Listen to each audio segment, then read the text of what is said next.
Well, good evening, ladies and gentlemen, and a very, very warm welcome to a special night here at the Sim Grid. It is our stacked out Spa Spectacular, as my co-commentator Alex Goldschmidt is getting all the credit for coming up with. It is indeed a night of multi-class action here at Spa-Francorchamps. David Christie here alongside Alex Goldschmidt in the commentary booth. And Alex, it is a pleasure to be alongside you again, buddy.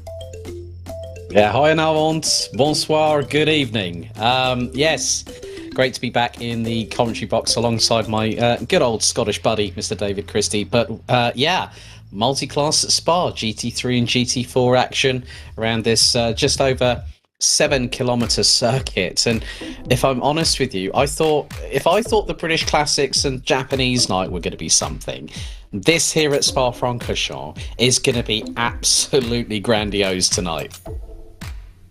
100%. It's going to be absolutely spectacular here, and the fact that we've got the GT3s and the GT4s all in effect makes it something really to behold. So we've got 90 minutes of racing action to come up here, and I think qualifying is going to start in just about 3 minutes time, which gives us an opportunity to have a look at the two hot laps that we've got coming up, one for GT3 I believe and one for GT4.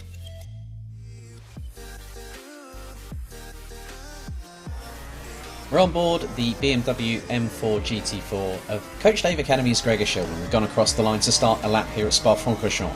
The run down to the first important corner, La Source, down from 190 kph in fourth down to second gear in 60 kph. That's a decrease of 140 kilometers an hour through just a couple of hundred meters. Now the run down to Eau Rouge as we're pushing and building the speed up the gears up to fifth. Now we're going to hit the apex at around about 230 kph in fifth gear before lifting up on the run up to Radillon up the hill around 210 on the apex, coming through Radillon onto the Camel Straight. The foot is firmly planted to the floor in terms of where the accelerator is positioned as we now build the speed, and going to the braking zone for Les Combes, the right-left chicane complex, we will be at 235 kph down to third gear at around 110 through the right, then through the left, and then it's the right-hander at Malmedy, which then brings us on to the first part of the descent here at Spa-Francorchamps to Bruxelles. Now the speed increases down from fourth gear at 190 to around about second gear at 90 kph on the apex before short shifting through the corner, getting the traction through the left-hander after Bruxelles, which neatly makes us go into the next double left corner, which is appropriately named Double Gauche.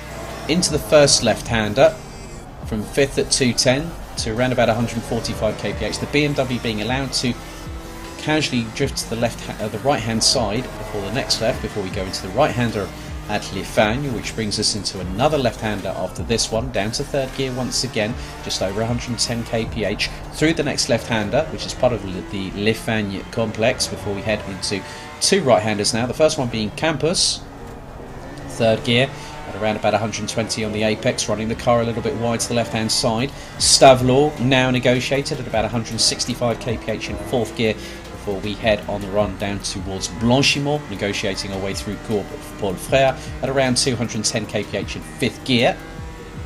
Speed is still building as we now go through Blanchimont, lift off the throttle, go through at around 215 kph in fifth gear, allowing the car to run to the right hand side before the heavy braking zone for the bus stop chicane, all the way down from fifth at around 220 down to second gear at around 65, through the right, through the left, and then it's the run towards the finish line here at Spa-Francorchamps.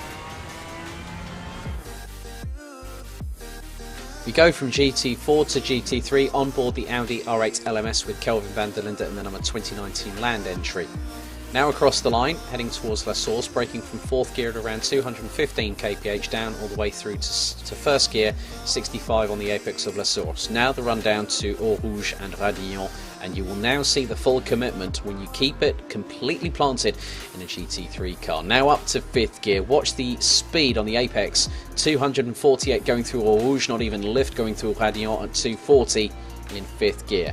And we're absolutely bouncing off the rev limiter, now accelerating up to sixth gear down the Camel Straight, and when we hit the braking zone for Les Combes, it will be down from sixth gear at 265 kilometers an hour, down to second gear at about 110 through both apexes, through the right, through the left, a little bit of overcorrection coming through in towards the approach to Malmedy before the run down to Bruxelles, which is a 180 degree right hand hairpin, which then goes into a left hand corner, taken at second gear at Bruxelles at just under 100 kph before the left hander, which we now see, carrying the momentum through to the right and then swinging the car back in to rotate through the left hander, running a little bit wide on the apex, up to fourth now into double gauche, and you're going to see a tighter line in comparison with the GT4, neatly on the apex at about a 175 through the first apex, accelerating through at around 210 through the second left-hander at double gauche, into the right-hander at Le Fan, down from 240 in fifth, down to second gear at about 120 kph. Another bit of correction for the oversteer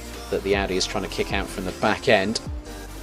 So down into Campus, second gear, running a bit wide in the apex, the exit, and then we go through Stavelot, increasing the speed and exit it at 200 kph in fourth gear, and now the run down to Blanchiment via Cours Paul Frère, who we're just negotiating through at the moment, and then on the rev limiter up to 6, 255 kph through Blanchiment at sixth gear, flat out, full chat.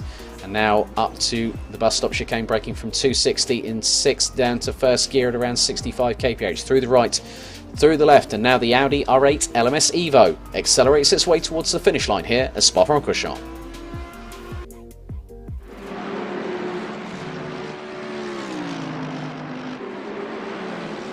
There we go, and some expert track guides there from our top man himself, Alex Goldschmidt. And Alex, this track here at Spa is really one of the all-time classics for GT racing, both on GT3 and GT4. You've obviously got the likes of Stavelot, you've got Eau Rouge to Radion, then Lecumbe.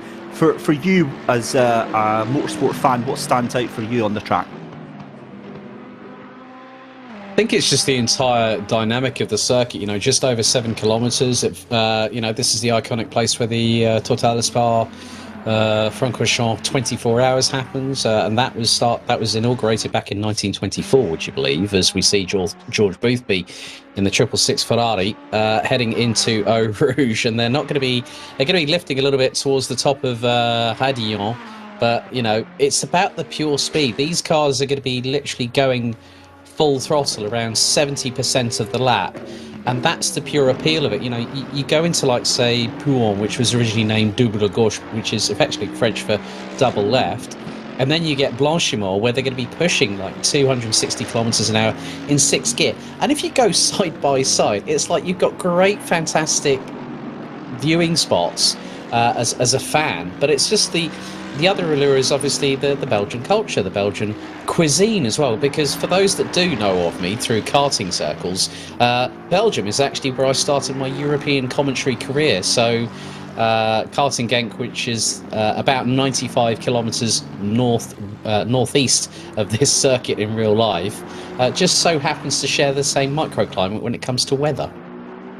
Microclimate is a great way to segue into one of the main talking points that we all had here at the SimGrid midweek, Alex, because I know Michael Hamlet behind the scenes was giddy with excitement at the prospect of it absolutely heaving it down here at Spa, because all the week through the practice sessions the weather was very, very unpredictable, and yet here it's absolutely bone dry through qualifying. Do you think that's going to have an impact on the drivers as to what they're expecting?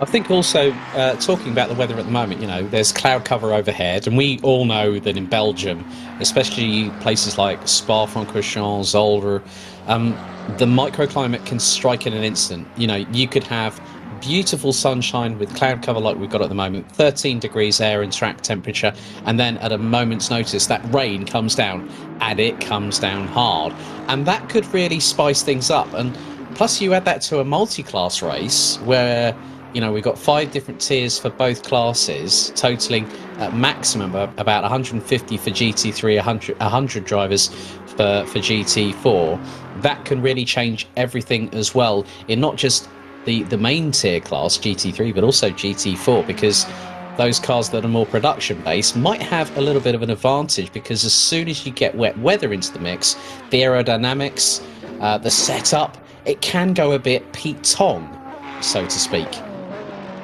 Well, just watching on track just now, Sidemax Motorworks, the man himself, George Boothby, the 666 Ferrari, tearing its way round here at Spa, and he's already into the 215s. 215.987 for George Boothby. We saw Niels van de Kekkel into the 215s as well. Niels actually did 215.8 earlier on in practice, so we'll see if he can replicate that. Now, obviously, you're relatively new to the sim grid here, Alex, about a month old, but already in that time you've seen quite a few of these drivers time after time after time again, and you really get a feel for how they drive and the performance levels that some of these drivers have.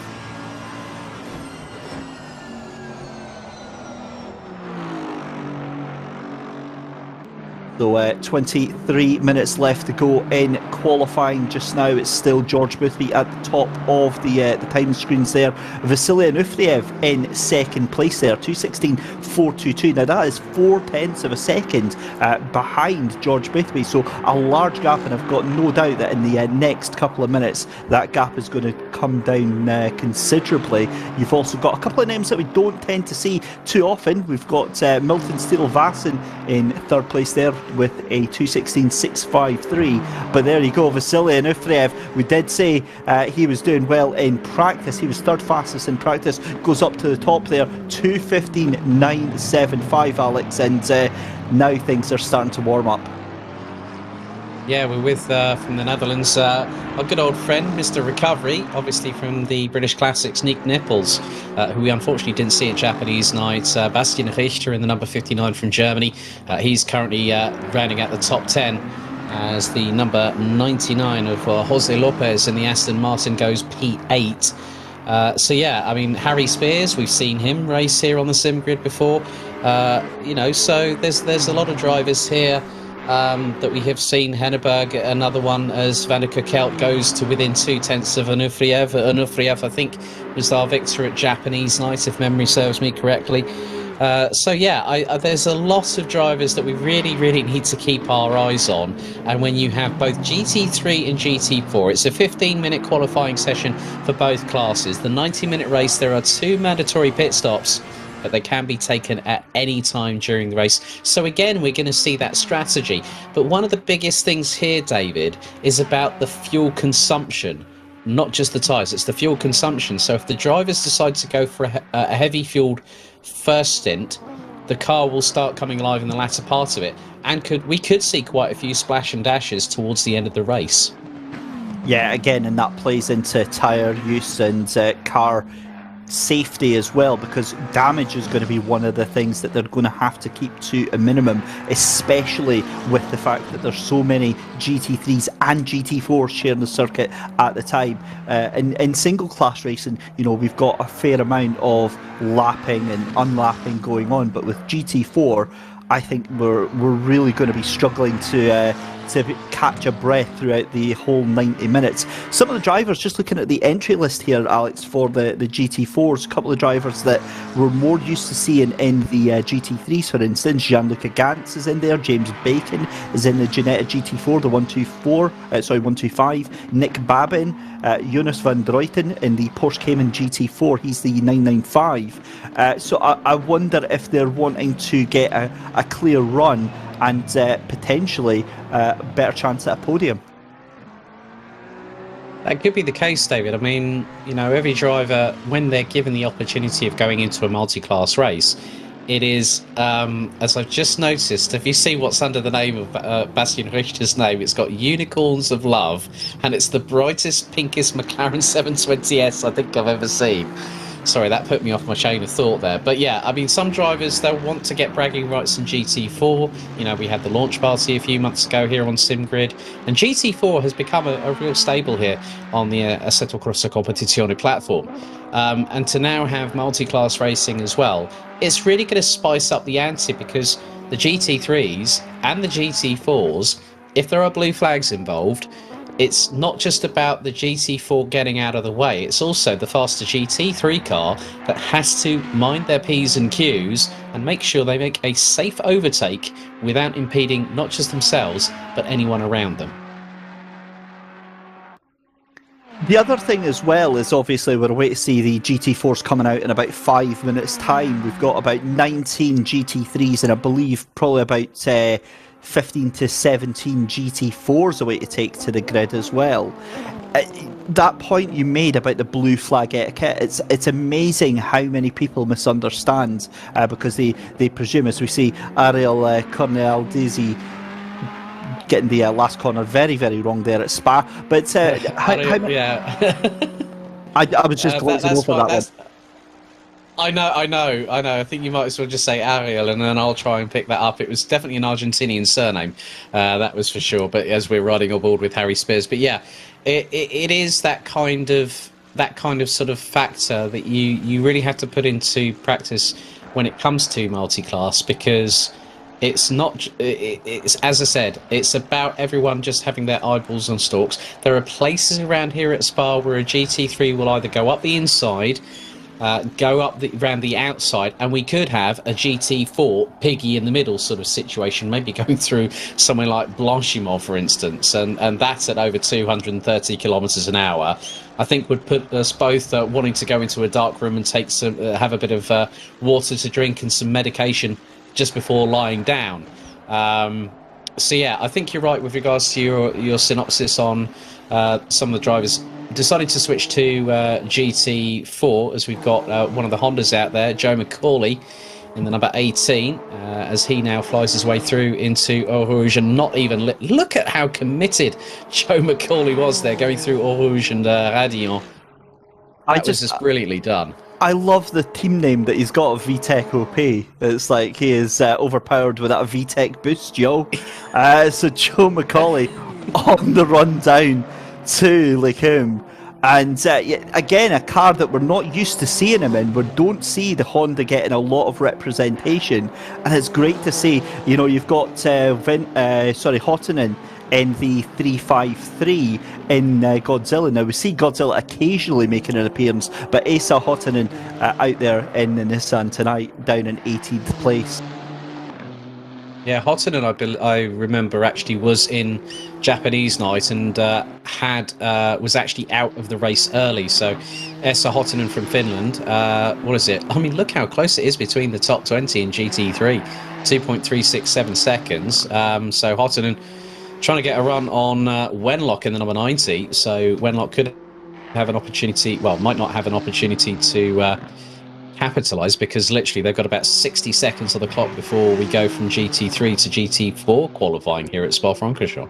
Excitement is building very, very much, and just looking at the top four times, they're under 2:16. It's of course George Boothby 2:15.756. That is a blazing fast time. That's faster than we had even in practice. Bastian Richter in second place, Vasily Nufriev in third, 2:15.975, and then Niels van de Kekkel 2:15.984. That is your top four drivers under 2:16, and then you have got around about 10 drivers in the 2:16s, but McCauley is half a cent up right now. He's got a good chance of getting into the top six. He doesn't. It's in ninth place.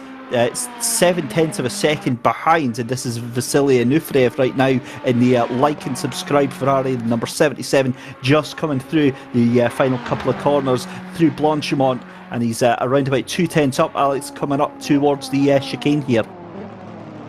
Yeah, so 15 minutes are up for GT3 qualifying, and looks like George Boothby has taken provisional pole in the GT3 class. Anufriev crosses the line, does not improve, stays P3.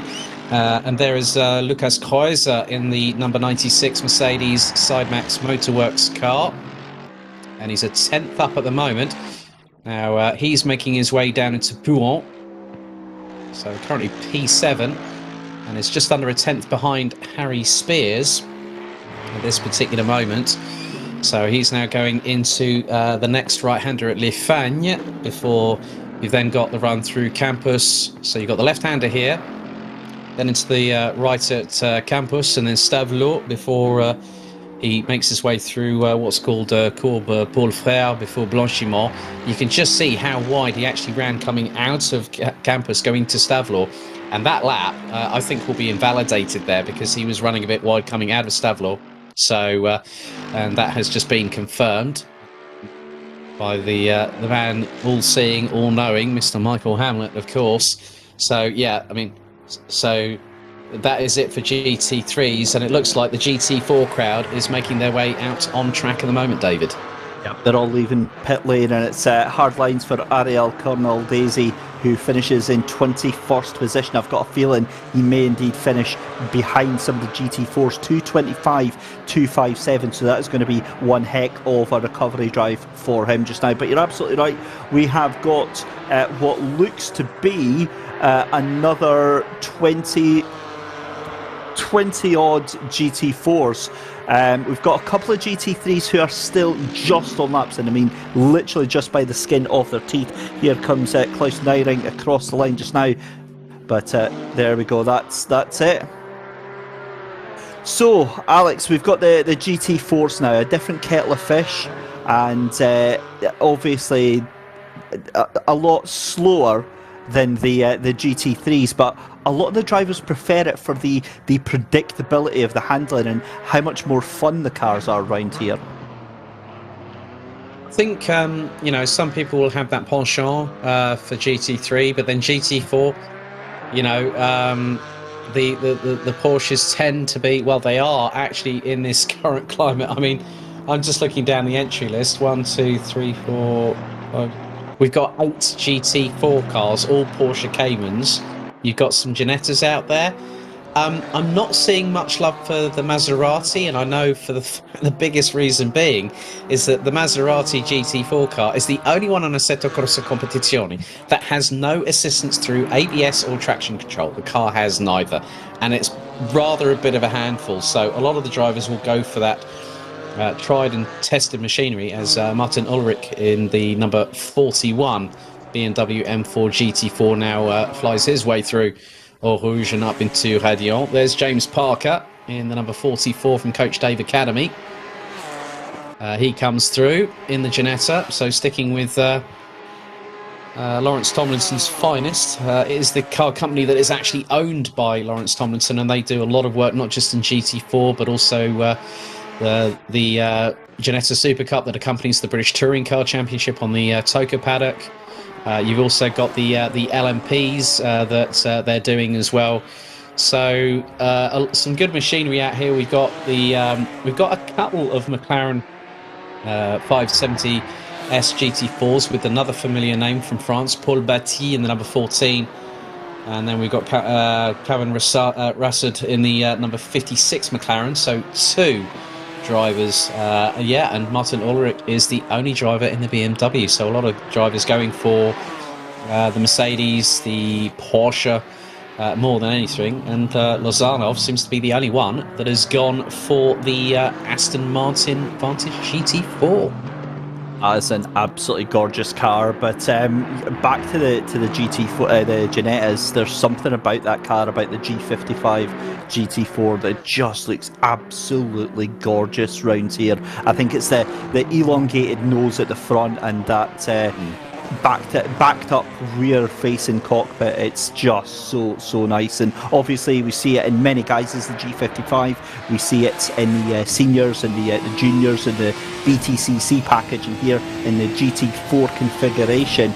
It just is such a great car, such a nimble car, one of the favourites for handling, although it does seem to suffer a little bit in power compared to the likes of the Porsche Cayman GT4, for example. But just under 10 minutes left to go in qualifying here. Thank you very much for joining us tonight here, ladies and gentlemen. It's David Christie and Alex Goldschmidt taking you through live coverage of our stacked out Spa Spectacular here, the Multiclass at Spa event at the Sim Grid, in association with Coach Dave Academy and with Thrustmaster.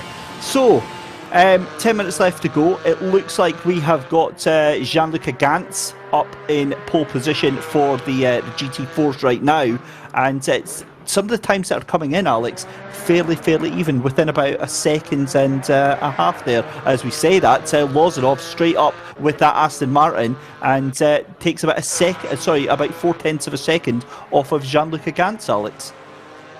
Yeah, first driver to go sub 2 minute 30. There's Florian Becker in the number 11.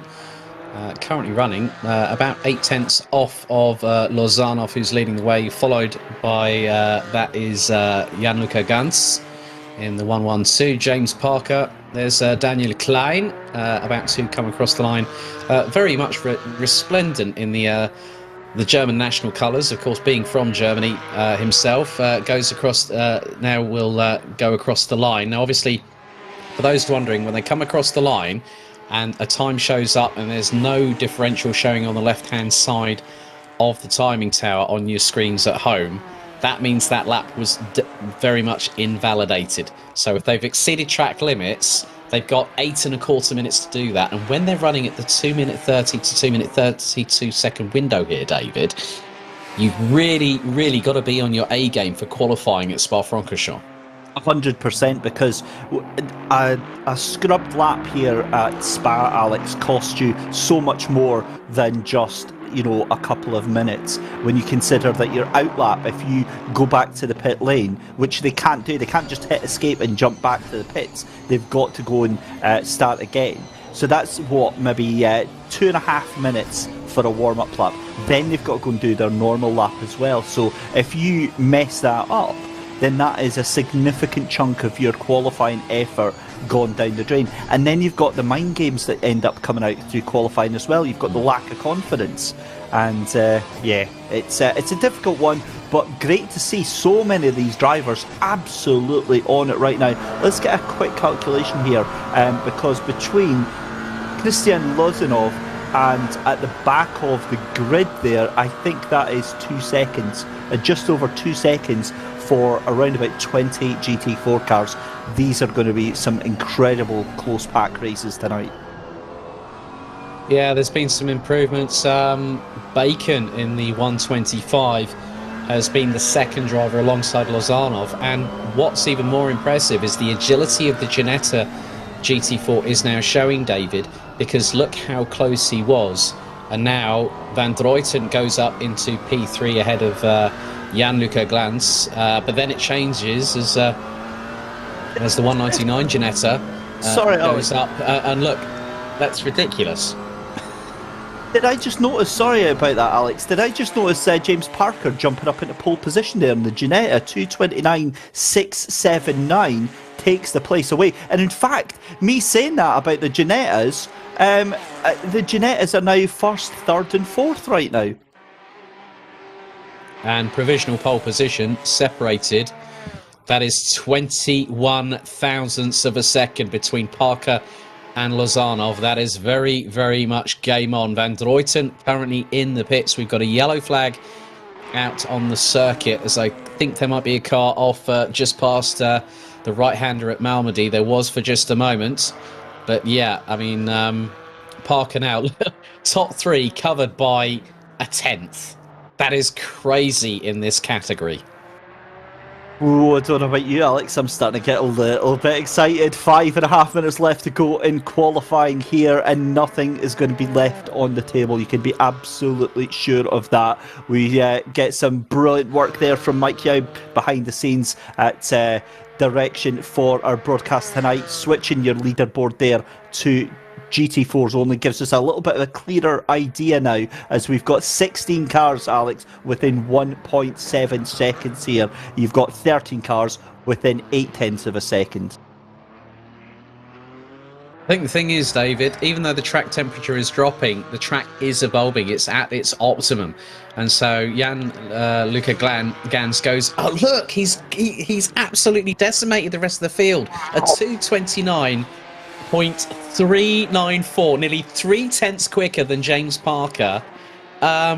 It's not over yet. That's something. And because even though we're saying that the Porsche is a bit OP here, because there's 8 of them on the grid, I had to say it.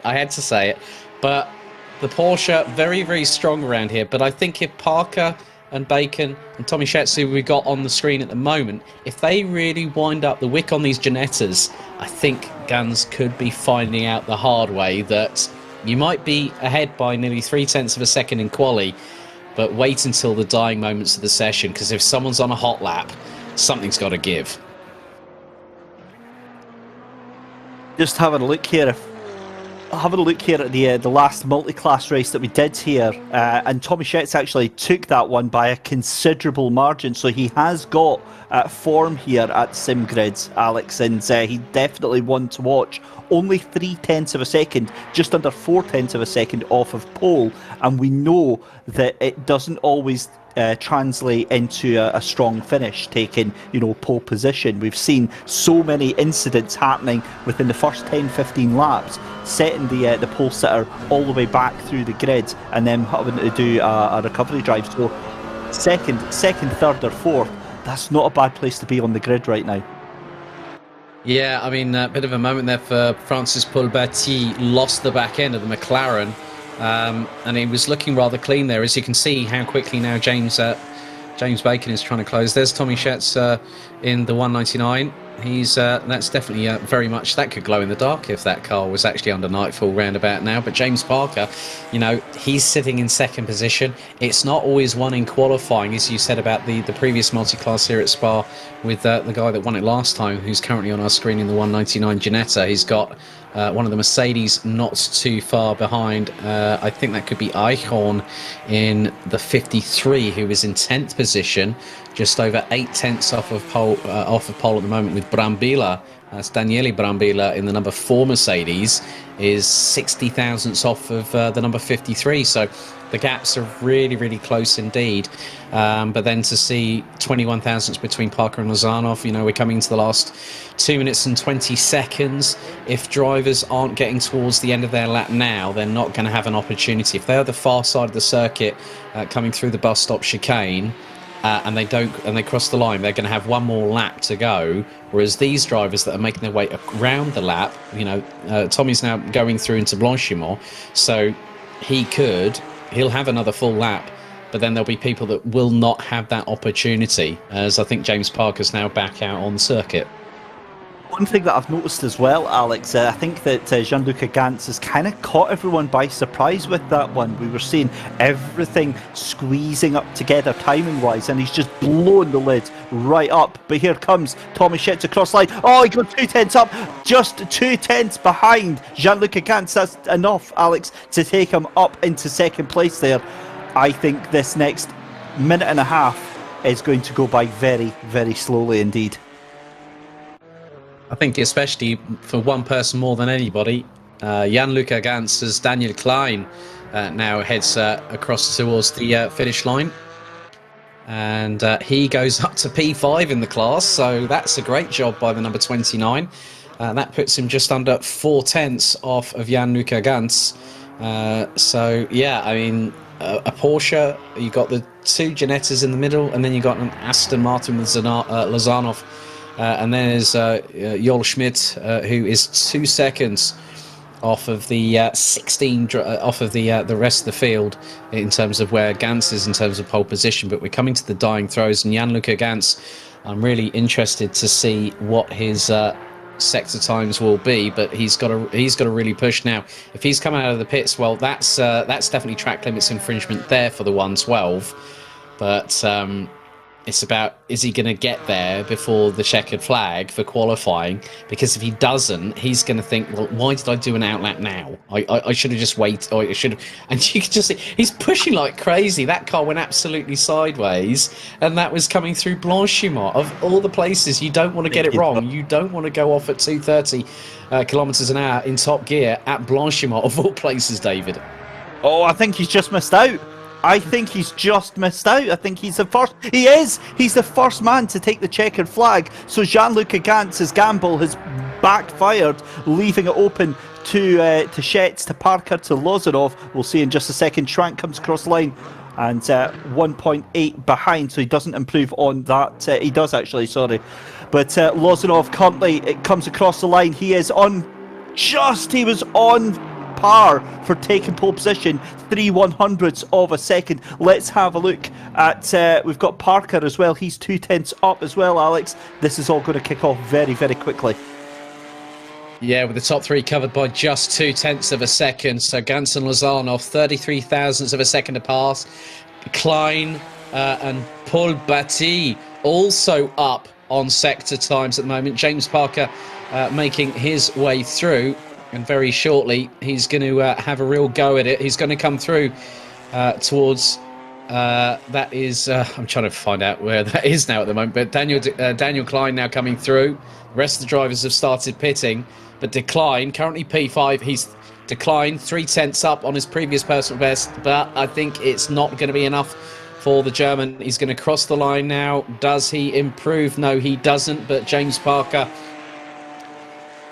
is so Parker's a 10th up. He's got to make it all the way through here as he makes the run through Paul Frere and Blanchimont. The Brit is now 2/10ths up.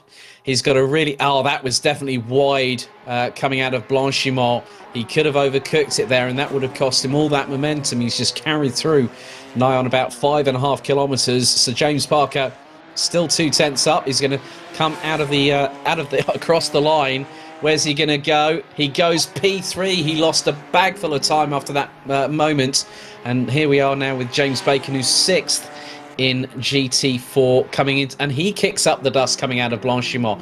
That's the biggest problem there, David, whilst they're trying to push, as we now see Paul Batty from France, the number 14 who we normally see in GT3. Where's he going to factor in? He doesn't improve there. No, that was a 2-minute 30.4, and that's it for the session. Well, wow. Drama aplenty in GT4, David, and also, you know, looking at both classes, it was definitely hard fought between both classes during the 15 minutes of qualifying, but then it's 90 minutes, 2 mandatory pit stops that could be taken at any time. I think the unpredictability factor has just been turned up to the volume number 11. I think you're absolutely spot on with that. We could not have predicted that going any better than it absolutely did. Pole position in for George Boothby, and pole position in the GT4s as well.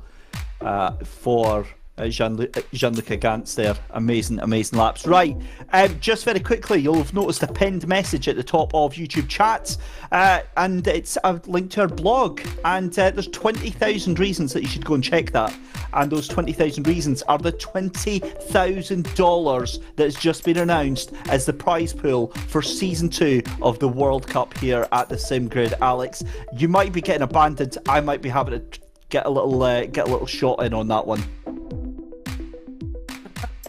I think everyone's going to be scrabbling for that in the commentary box. It's 2 splits, it's 5 rounds, more details to come soon. I mean, the announcement coming out earlier on, you know, it's going to be a combination of 12 and 24-hour races.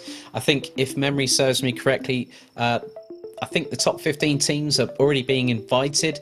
It's going to be based on performance as well. And it's about who in those endurance races can really get those, not those thousandths of seconds, it's tenths of seconds, and be consistent. And, you know, with it coming in March, and to have, you know, that kind of prize fund, I mean, that's fantastic news for the SimGrid, but also it's great for the community. It just shows how much the SimGrid has grown since its inception, and to first be watching it, now to be a part of the SimGrid as part of the commentary roster, it's just absolutely fantastic. But apart from the SimGrid World Cup, we have got quite a few things coming up over the course of this weekend. First of all, tomorrow evening at 1900 UK, 2000 CET, our very own Chaz Draycott will be talking with racing driver and also Grand Tour driver extraordinaire Abby Eaton tomorrow night with a live Q&A. We'll also then have Super Saturday this coming Saturday. We'll have 3 races. We'll have the Super Trofeos, the Porsche 911 GT3 Cup, and the grandstand finale at Imola will be the 2.4 hours of Imola. I'll be joining David for the finale. That kicks off at 17:45. That's 5:45 p.m. UK time. And then on Monday, we had the season finale of more female races by Thrustmaster as they head to Imola on the 25th of January. And I think, if memory serves me correctly, a great job by both Chaz Draycott and Connell Courtney for doing the comms on that as well. Brilliant job by them. Yeah, it's superb, and yours truly gets to guest in for a very, very special night on Monday, so I'll be hijacking the night and going there with my dulcet tones. But we've moved back to tonight, Alex, and here we go then. We have got the cars ready on the grid, and just to remind you then, here is what you can expect. Is George Boothby on pole for the GT3s alongside Bastian Richter, Vasily Anufriev and Niels van der Kekelt line up in row 2. Row 3, Milton Steele, Vassinen and Harry Spears. 7th and 8th is Lucas Kreuzer and Nick Nipples, and then it's Joe McCauley and Konstantin Soldatov in 9th and 10th place. 11th and 12th is going to be Kim Kachayolo, and then Sven Rosenbaum in 12th place. 13th place for Jose Lopez and Bruno Cadilla in 14th place. 15th and 16th is Peter Hennenberg alongside Nathan Cavello Costa, and then 17th and 18th is Oscar Hull alongside Owen Wenlock. 19th place is Esa Hottinen in the Nissan, and then it's 20th place for Klaus Neiring, and then we move on to the GT4s. Jan-Luca Gantz in the Porsche taking pole position from Christian Lozanov, and then in 23rd is James Parker, 24th Tommy Schetz,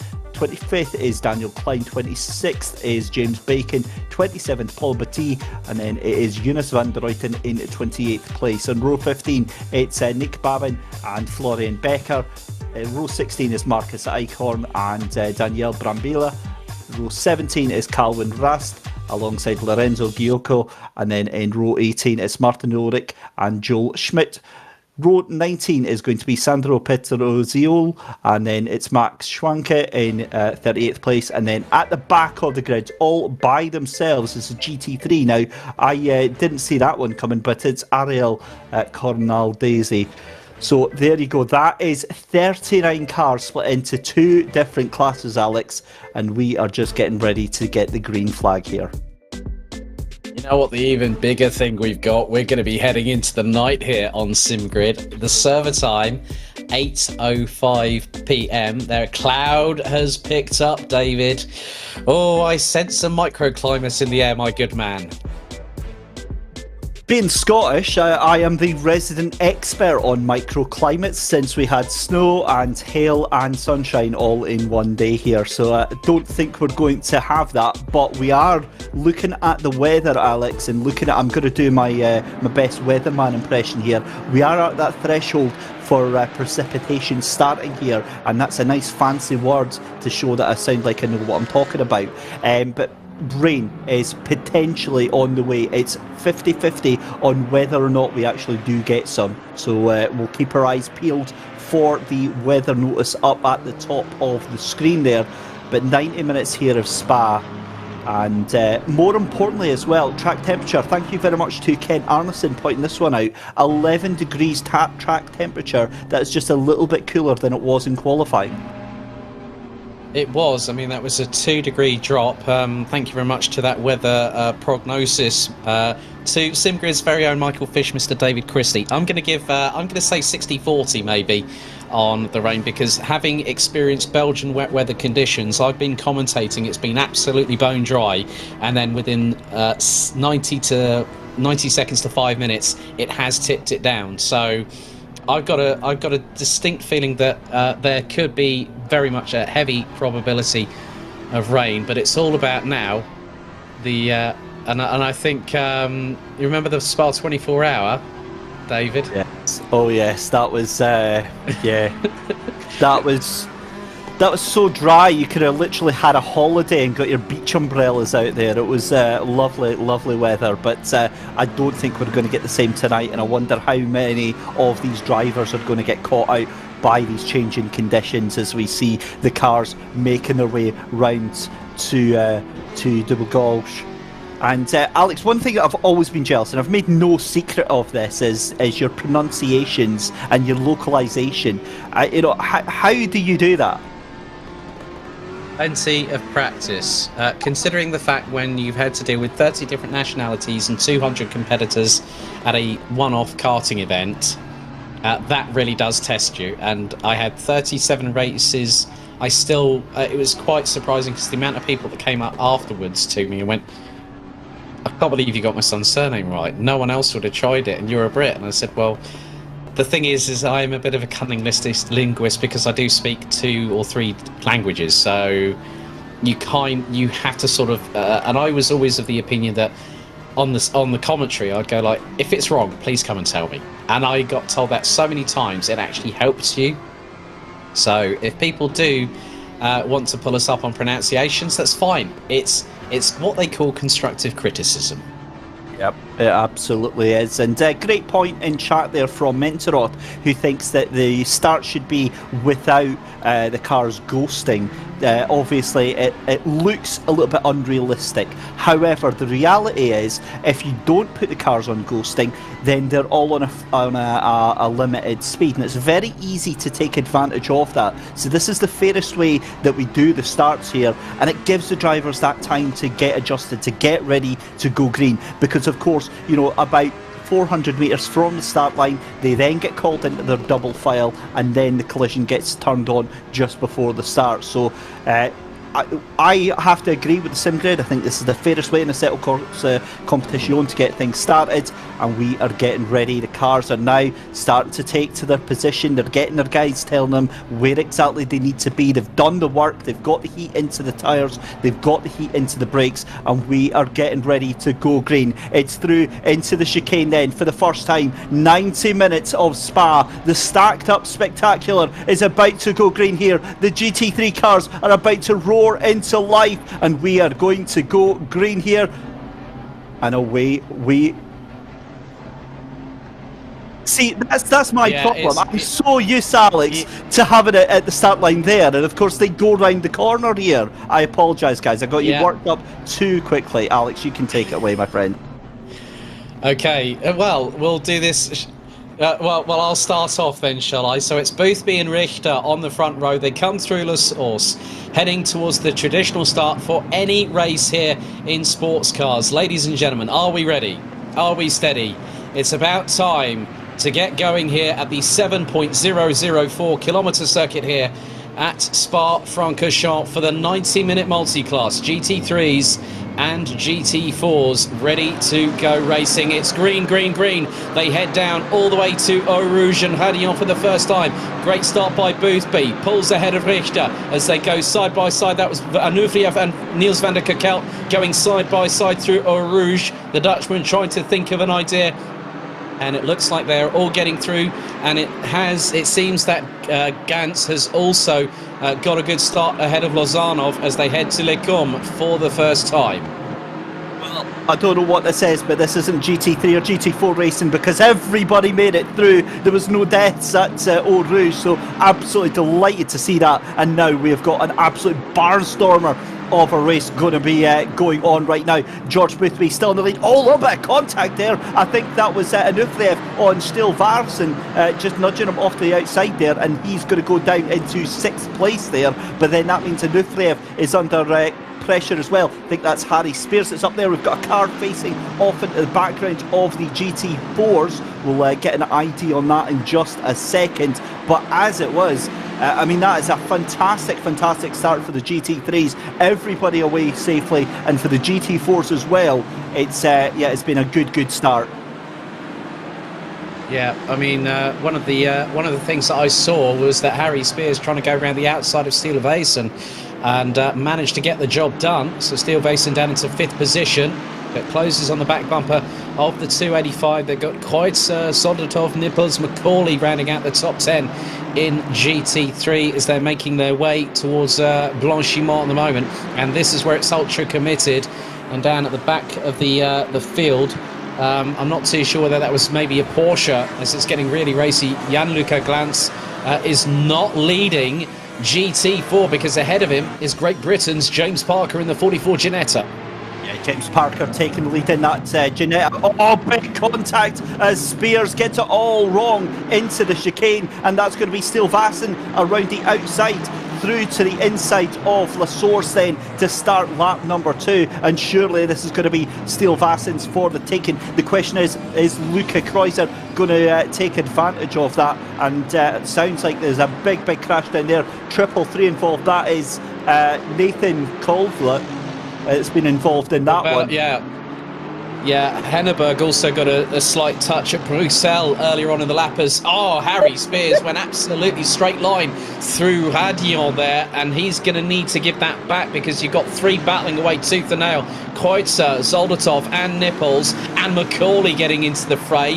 That is a 4-way scrap over 7th position as they now head into Les Combes, nearly 2 by 2. And that was a great move from Macaulay round the outside through the first part of Les Combes on Kreutzer. That was, I've never seen that before through Les Combes, but you can now see that Kreutzer definitely factoring in. Nipples getting absolutely assaulted from every side possible, and Macaulay trying to pin it round the outside of the Dutchman already again. That's craziness in that Honda NSX. Macaulay's got the fire lit in the belly, but he actually ran a little bit wide coming through Malmedy there, I believe. You know, the awkward thing about this, Alex, is that we've got 90 minutes of this. This won't cool down. We won't have camp periods. We are going to have 90 minutes of this insane, intense action here at the sim grid, and I absolutely love every single minute of it.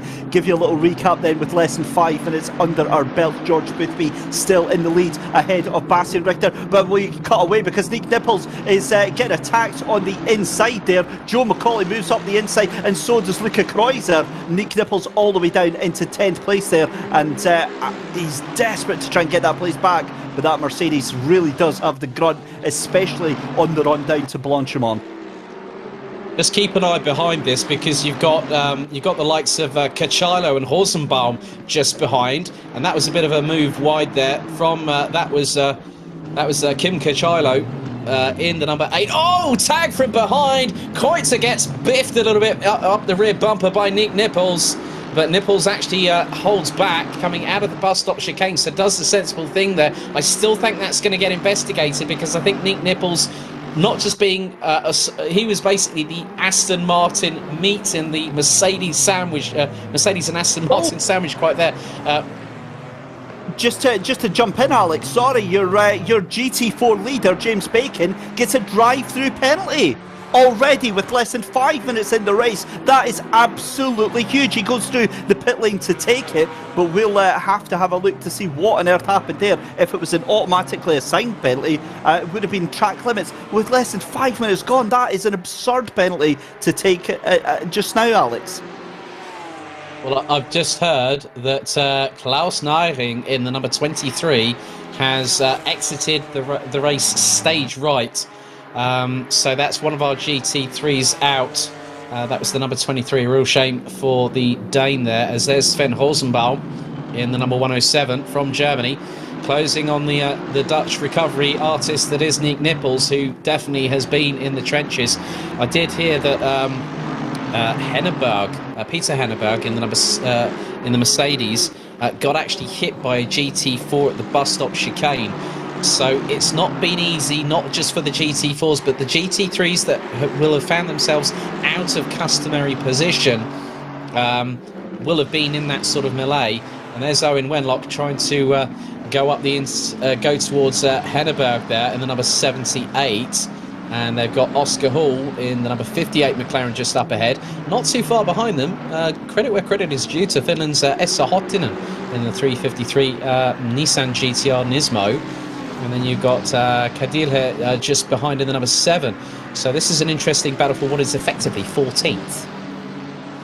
To keep you updated with a couple of things, of course, remember that 2 pit stops are required during this race. So at over the next 90 minutes, 2 pit stops are going to be required by your GT3 top 3. At the moment, George Boothby leads Bastian Richter from Niels van de Kekkel, and then down in towards GT4 is, of course, Jean-Luc Gantz ahead of James Parker, and then Christian Lozanov in the Aston Martin as well. So here we go, cracking side-by-side action here. It's Tommy Schetz side-by-side against Jonas van der Ruijten, and this is not going to end well if I know these two, but some really respectful driving going on. Tommy Schetz looks one way, thinks better of it, but he's going to have to be very careful here. It was maybe a little bit more deceptive on that camera angle, but Nick Babin is wanting to come up and play with these two.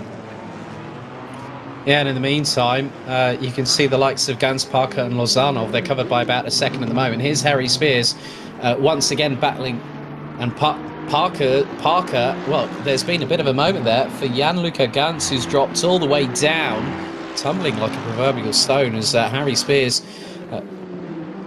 And it looks like both Henneberg and Nipples have both exited stage right. They've both come together, and that has been, as we now come to this this is absolutely ridiculous here. We've got Petroziello here in the number 50 car trying to battle away, and is running in the Leipert Motorsport colours. Some people might remember that when Maxi Goetz was running in the ADAC GT Masters last season. That was their colours, along with Leno Marcello, if memory serves me correctly. He's got quite a few drivers up ahead, including another couple. And look, you know, Mercedes, McLaren, Porsche. It's just crazy. And we've also had our first stop go 30 of the evening, and that goes to the number 11 of Florian Becker in GT4. But a lot of drivers now, pretty much, Cachilo's showing in the pits as well. So some drivers, you can now see that Corvelo Costa, Becker, Ulrich, they've come out of the pit stop phase, but Becker's going to have to serve that stop go 30. So Becker's going to have 3 pit stops, and it's not just the mandatory 2, it's another one on top of that, and that can really compromise your race in a 90-minute endurance. That is an absolute bombshell for his race. It's we had that posted in chat from Nico on YouTube. You know, a drive-through penalty is bad enough, it dooms your race, but a stop-go, I mean, that is something else altogether. Now, interestingly, Novello Costa is one driver I think we'll keep an eye on for the rest of the race. I don't know why he had to go into the pits that early. In fact, I do know actually that was the contact early on in the first lap. But the 333 car is now the first car to have already done one of those 2 pit stops. So we'll see if he can kind of jump up through the order and make some hay while the sun shines here with 1 hour 20 to go. And we saw our GT4 leader, Jan-Luca Gans, dropping down from the lead of that group there, but he is still in the big pack that is about 4 seconds off the leaders for GT4, so he's down, but he's definitely not out right here in this group here. As you can see, Sandro Petroziello as 2 cars going side by side into the chicane. That's Eichhorn and Brambilla that are going side by side. In fact, we've got 4 wide almost as the cars come 2 by 2. Eichhorn, Petrizio, we've got Rads, and then you've got Jan-Luca Gans in there as well. So this is one crazy race going on right now as Brambilla almost takes a little bit of the grass on the left-hand side on the entry to La Source as they come to finish the lap here. And this is just incredible action here, Alex. The Ferrari 2:16.758 race pace. You've got Bastian Richter doing a 2:16.8, and then Niels van der Kekelt doing a 2:16.9 on that last lap. Well, you know what the more interesting thing is now? I'm just going to give you a bit of a news flash here, David, because James Parker is already in the top 15. And look, he's closing on Lozano for the lead. This is 14th and 15th. He got overtaken, but the thing is that Parker and Lozanov are now running in the top 15 overall. And it looks like they've got Van Druyten not too far behind Jonas Van Druyten in the 995. So it just goes to show that in a multi-class race, you might be in the more smaller variety of vehicle, but you can still be at the sharp end of the grid. It's not necessarily about the type of car, it's about what your use of that car is over the duration and if you know the circuit. Absolutely, and that is 100% true the case here at Spa, where the GT4 cars are around about normally 15 seconds slower than the GT3 cars, but that doesn't necessarily mean that they're all going to finish at the back of the overall field here. In fact, you're very likely going to see some of the GT4s up in the nearly the top 10 for sure. Whether we see a GT4 in the top 10, it'll have to be one spectacular drive to see that, but it's very much within the realms of possibility. This 6-car battle that we had midway through the GT4 pack, that's all calmed down now as we see Sandro Petrezio through the inside there as they come through Campus and Stavolo. He's really looking planted in that GT4. That Mercedes looking very, very solid indeed. But I just can't find any way right now against Rast in front of him. Calvin Rast there in the Porsche, in the McLaren that's right in front of him. They're coming up to the chicane just now. We've got a replay coming up right now. This is the 333 car. It's the one we saw in the pits, Nathan Cavello Costa, and he's going into the chicane. Now that's a car rejoining, so they should see that on their radar there. Oh, and Nathan just gets clipped there. That was absolutely not his fault, and he sent flying into the cars there. Nathan completely faultless, I think, in that one. Yeah, it was Martin Ulrich, the sole BMW M4 GT4, that was the one that tagged the right rear on the Aston Martin and caused a domino rally there, going in through to the bus stop chicane. So that was the incident that was alerted to earlier, just after Henneberg got hit, got a slight touch at Bruxelles as Petroziello now trying to close on Brambilla, with Eichhorn now about 0.7 of a second up the road, but is closing on Jan-Luca Gans as Joe Macaulay closing on Konstantin Zoltatov in the number 64 Mercedes. This is for P7. So Macaulay in the Honda NSX GT3. For those wondering who normally constructs that, well, it's normally Italian motorsport legends Jazz Motorsport. They normally do a lot of the construction for Honda over in Europe, especially when the GT3 program was instigated with the NSX. And in some respects, the good thing is that with these cars, obviously we know about the power of the engine underneath that long snout of that Mercedes, but then you've got the mid-mounted engine, rear-wheel drive, sort of agile nemesis from Japan. As they're now, look at this, the closing speed that Macaulay's got on Zoldatov as the server's about to hit in about 6 minutes time, 8:30 on the server. You can just see how much momentum Macaulay's carrying on that Honda. Yeah, the Honda is an absolute triumph of engineering, and it's almost compared to the Mercedes. It's almost as if a ballerina getting in the ring with a boxer. The Mercedes is just raw power. It just brute forces its way around the circuit here at Spa, and the NSX is so nimble with that mid-mounted engine. Is just so good for the weight distribution of the car. Makes it a beautifully handled car to drive around here at Spa, and in fact pretty much any track here. But just also keeping an eye on the timing screens here. Cracking little battle going on between Nick Babin and Schmidt for 4th and 5th place. But look at Lozanov now.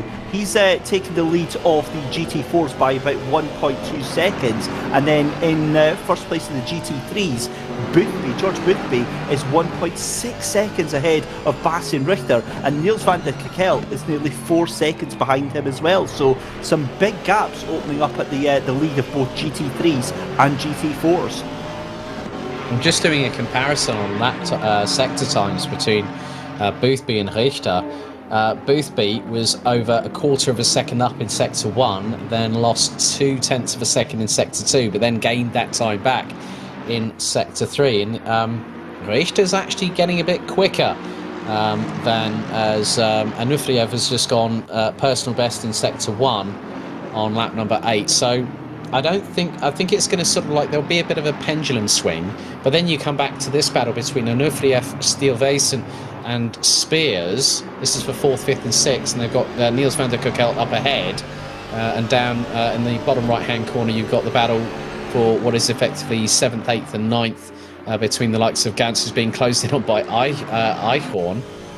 So and Spears has now got the run on Steelvason, and that's going to be and that's down down and towards Le Com, I believe. As you can see, Spears going to plant the Mercedes around the outside. That is absolutely crazy. But look, he gets it there before they go into the right-hander at Malmedy. He powers around the outside, runs wide, but brilliant stuff there by Harry Spears. Just knew where to plant it. The car was definitely responding to every single input. Modulation on the brake, modulation on the throttle, and effectively Steelvason had no clear answer.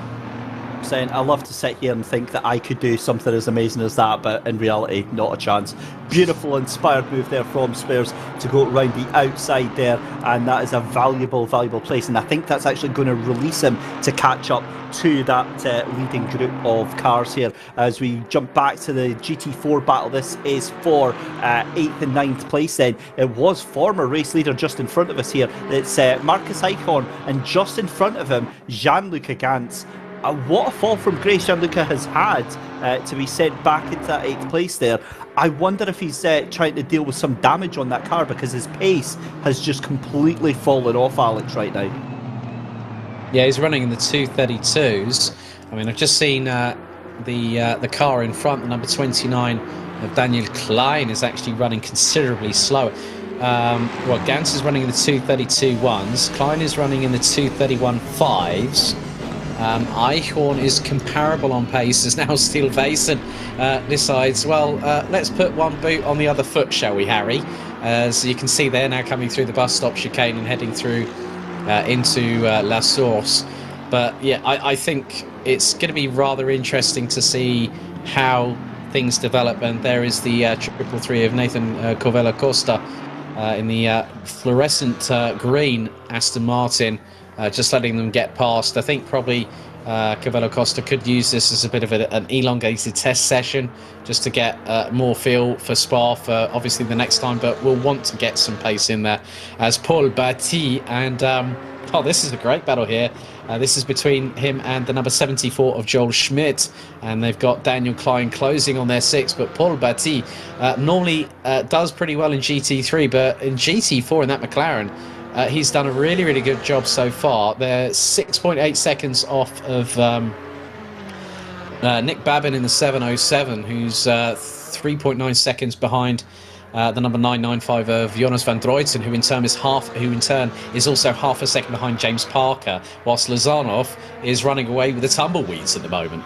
Yeah, that was a fantastic move from Paul Batty on Joel Schmidt into Lecombe there. You just caught the start and the tail end of it here, as we see on the rear end of Gianluca Gantz from Eichhorn. Marcus Eichhorn is all over him right now in that Mercedes. The German grunt is heavily laying itself down here in Belgium and making its way around. I think that looks like it's possibly Lefania that they are making it. In fact, no, it's not. It's Campus and Stavolo that they're going round just now. And yeah, you'd be silly to look past Marcus Eichhorn to take that position away, of course, in their respective field. I think that's around about 8th or 9th place that they are fighting for just now in GT4. Might be a little bit lower, but certainly this battle's raging on. Looks like Gianluca Gantz in the 112 Gadi Racing outfit getting a little bit of a gap there, but just look behind that battle with Petroziello and Brambilla still raging on just behind Marcus Eichhorn. I think one of the things that we've got to consider here is now we've got one of the GT3s coming through.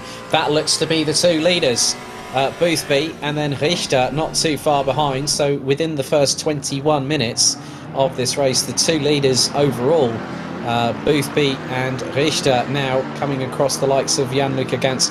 One of the biggest things you mentioned about Eichhorn and Gantz, the dynamic between this battle, where you've got two very different GT4 layouts. You've got the Mercedes, which is front-engined, rear-wheel drive. You've got the Porsche, which is rear-engined, rear-wheel drive. One of the things that gives Gantz the advantage in the straight line is because of the engine placement. It's right over the back axle, and when you're coming out of a corner, the Porsche's going to get better traction than the Mercedes, but in the braking zone, the boot is put on the other foot.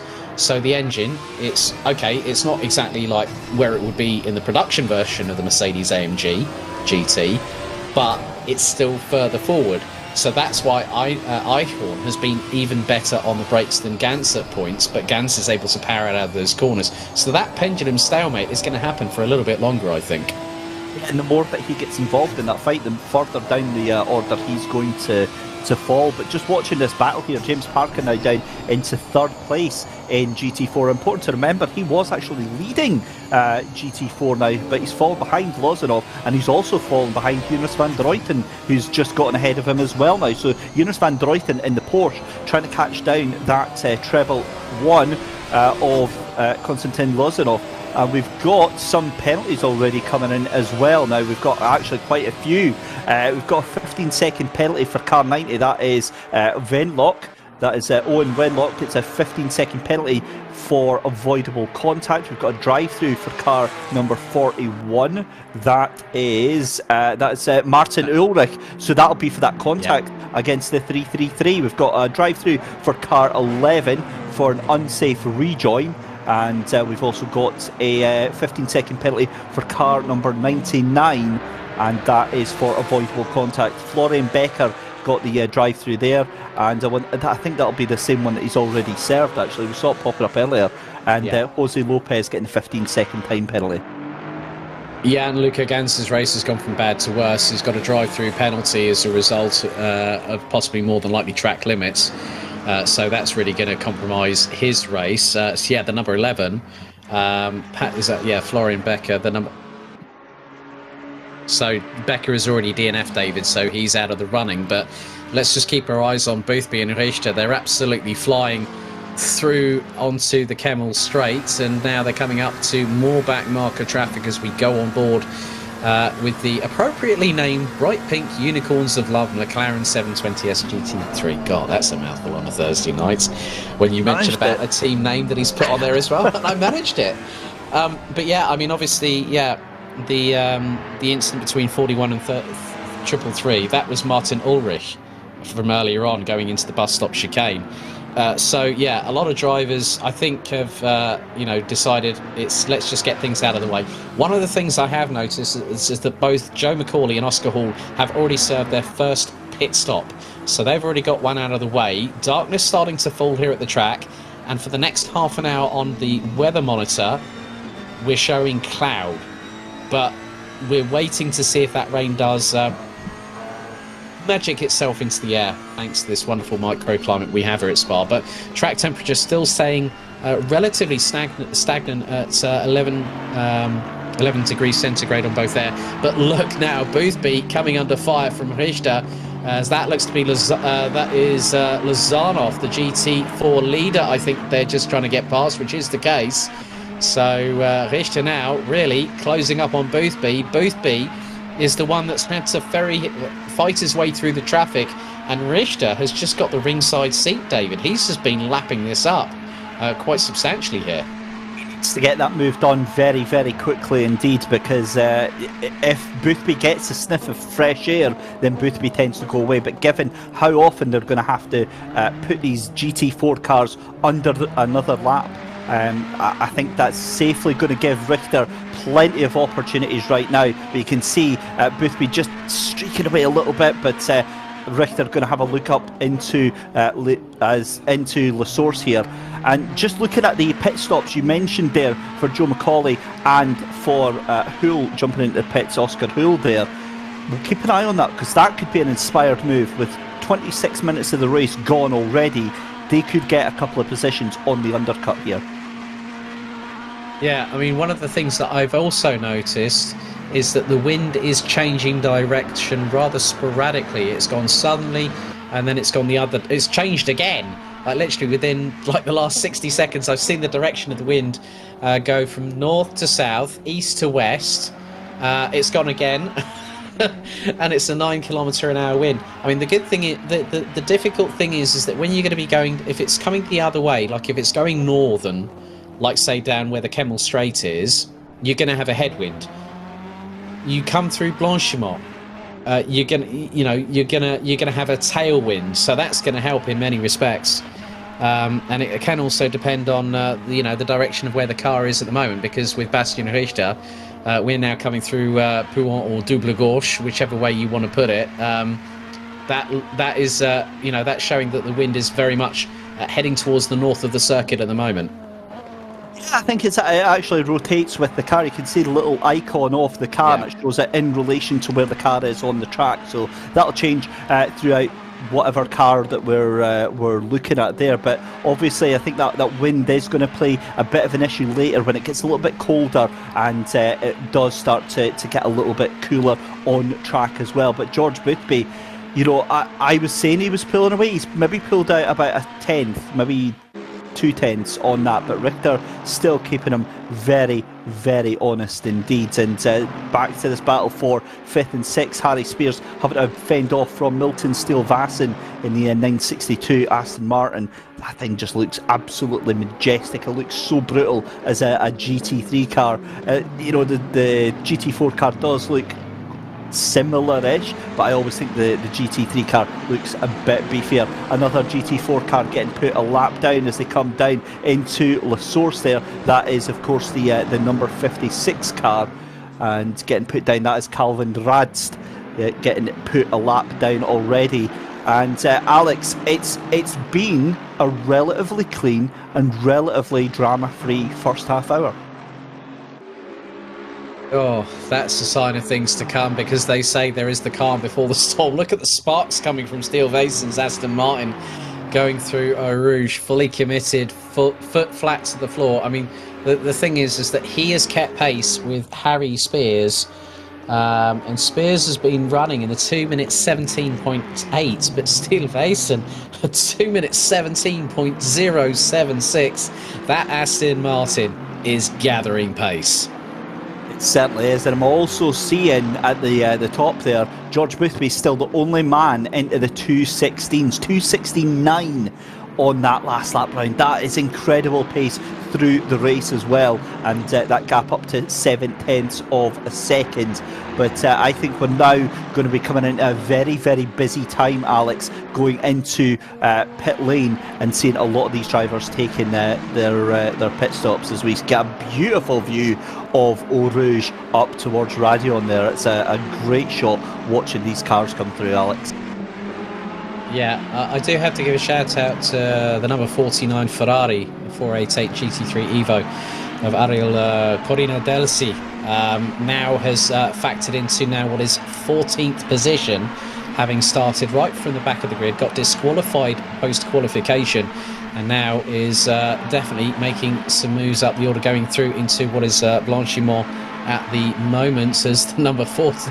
That's the number 49, just really trying to do the level best. But then the two leaders have come. Oh, two wheels on the grass on the right hand side, coming through the exit of Blanchimont from Bastien Richter, trying to get past Corina Delsi. Bastien Richter, it was his first event at the Silverstone British Classics, and now we're getting a real taste of what's happened. What's going to happen in this McLaren, because that number 59 is not stopping for anybody, not even George Boothby. Wow, that was a move and a half right there, and I've got to admit I spent the past minute and a half watching that main picture there, the shot up through Eau Rouge there, and feeling a little bit of nostalgia actually back to last year in the Spa 24 hour, and whenever we would take a break, Mike Yao from Simpler Race would put that on, and I remember just thinking to myself how spectacular that was when the night time hit and you were just seeing these stunning GT3 cars going up the hill. It was an absolute sight to behold, and yeah, makes me very, very proud to be part of this here at the Sim Grid. But just have a look back to the race here. We've now done our first half hour. Milton Steele-Vassen in the MSV Racing 962 Aston Martin hunting down Harry Spears in that Mercedes, and Harry was very, very brave to make that move stick. But look at that now, they're on the back of Anufriev, who is just half a second ahead of Harry Spears right now. So this is becoming a three-way battle for 4th, 5th and 6th, and then just up the road as well, not too far up the road, Niels van de Kekkel in that 3rd place. This is Daniel Klein in the Porsche, 19th place, 20th place overall on the timing, but I think pit stops have come in and he moves up into 19th place on track as we see Ariel Cornel Daisy into pit lanes for the GT3. Not been the best outing for them tonight in the 49 Ferrari, but it's all about finishing this final hour, Alex, and I think we're away to see a lot of things happening in the next 15 minutes. Yeah, also I've just seen that Jose Lopez in the number 99 has also pitted from what is 11th place, so that's going to give the likes of Joe McCauley and Oscar Hall. Yeah, quite interesting. I've been keeping my eyes on the top 3 in GT4 at the moment, still being led by Lozanov, who's currently 14th at the moment. Then it's Jonas van Druyten and James Parker. That's the top 3 at the moment. They're coming through into Lifagne and then into Campus and Stavlo. So that's looking rather interesting at the front of the field. And you were saying about the 24 hours of Spa. I've just been looking through the amount of winners that have happened and funny enough, the top 3 drivers, and between them there are a total of 13 24-hour of Spa victories. They're all Belgian. Eric van der Poel took 5. Jean-Michel Martin and Thierry Tassin are those three drivers. And you look at the list, the Roll of Honour. Dieter Kvester, Roberto Ravaglia, Michael Bartels. You've got Romain Dumas, Timo Scheider, Bernd Schneider, René Haas, Marcus Winkelhoff, Philipp Eng, Laurent Vantour, also, who's won the FIA GT World Cup at Macau a couple of years ago, if anyone might remember, when we saw an Audi R8 on its roof coming out of Fisherman's Bend, and that brought out the red flag, but they still classed that he won the race. Vantour is a 2-time victor, most notably last year with Earl Bamber and Nick Tandy. And the most successful manufacturer is BMW with 24 victories, all in all, at the 24 hours of Spa. Really, really looking forward to that. And of course, we've got that as Season 2 of the SimGrid World Cup as well. We'll have the 24 hours of Spa taking place yet again. And what an event that is going to be. And there we go, back to that awesome shot of the cars coming up Eau Rouge.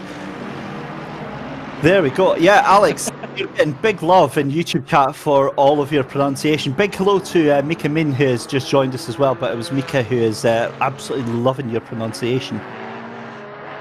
Well, I'm glad it's being appreciated. Thank you very much. I mean, it's part and part. Yeah. Well, I mean, I'm not going to get embarrassed because our broadcast director is trying to make me blush at the moment. That is never going to happen because there's no camera on me right now. Alex. You sound like you're blushing, mate. Hey, don't you? Right, okay, let's just keep an eye. So P3, Niels van der Kerkelt coming under fire from Vasily Anufriev there. So, and this is going to be rather interesting because Anufriev actually won the Japanese night. Niels van der Kerkelt has always been at the sharp end of the grid, so it is Ferrari versus Ferrari as they now go down the hill from the source through into Eau Rouge. Sparks flying from van der Kerkelt, but it looks to be that they were both pretty neat and tidy through there. But look in the background, you've got Spears and Steele-Vaessen there. So this is not just the battle for 3rd and 4th, it's also the battle for 5th and 6th. So any one of these drivers is Anufriev darts to the left hand side going into Les Combes on the exit of the Kemmel Straight. But Anufriev, if he was about another car length behind, car length closer to van der Kerkelt, I think the Dutch driver could have gotten a rather nasty surprise like Steele-Vaessen did when Spears put it around the outside of him a few laps ago.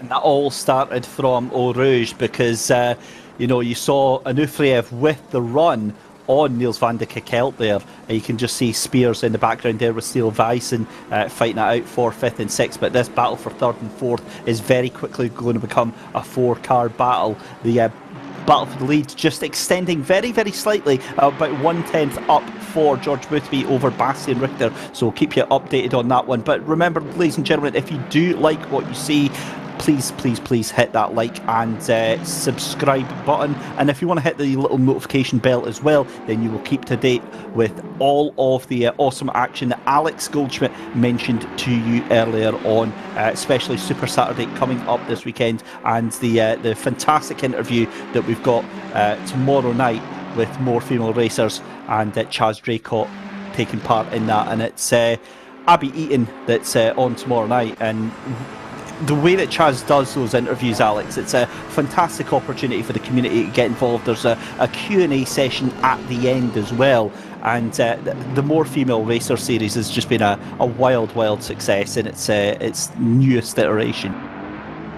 Yeah, definitely. I mean, to know some of the drivers in there, Sarah Moore, who I had a catch up with, she said, I'm really enjoying it. And she said, but I keep on getting taken out on every race. You got Charlie Martin running with Oscar Sandberg in the Turn 1 Motorsports Bentley.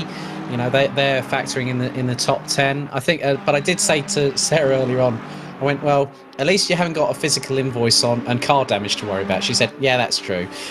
You know, so oh, Harry Spears has pitted. In the meantime, whilst we were discussing that, but yeah, I mean, so Harry Spears, the first one out of the top 10 to blink first and pit. But yeah, I think when we saw the Q&A that Chaz did with Charlie Martin, who's going to be running in Britcar in 2021 with the brand new Praga on R1, which looks absolutely monstrous, a fantastic looking machine. And the biggest thing is that Britcar are opening a solo Praga category for 2021. They're going to have their own championship, which is absolutely fantastic. With Charlie, you know, I've had the pleasure of knowing Charlie for a few years now, and she's such an inspiration to the big community in motorsport in terms of inclusion, LGBT. You know, she's been very open and honest about who she is, and you know, she's a good friend, and she's one hell of a racer.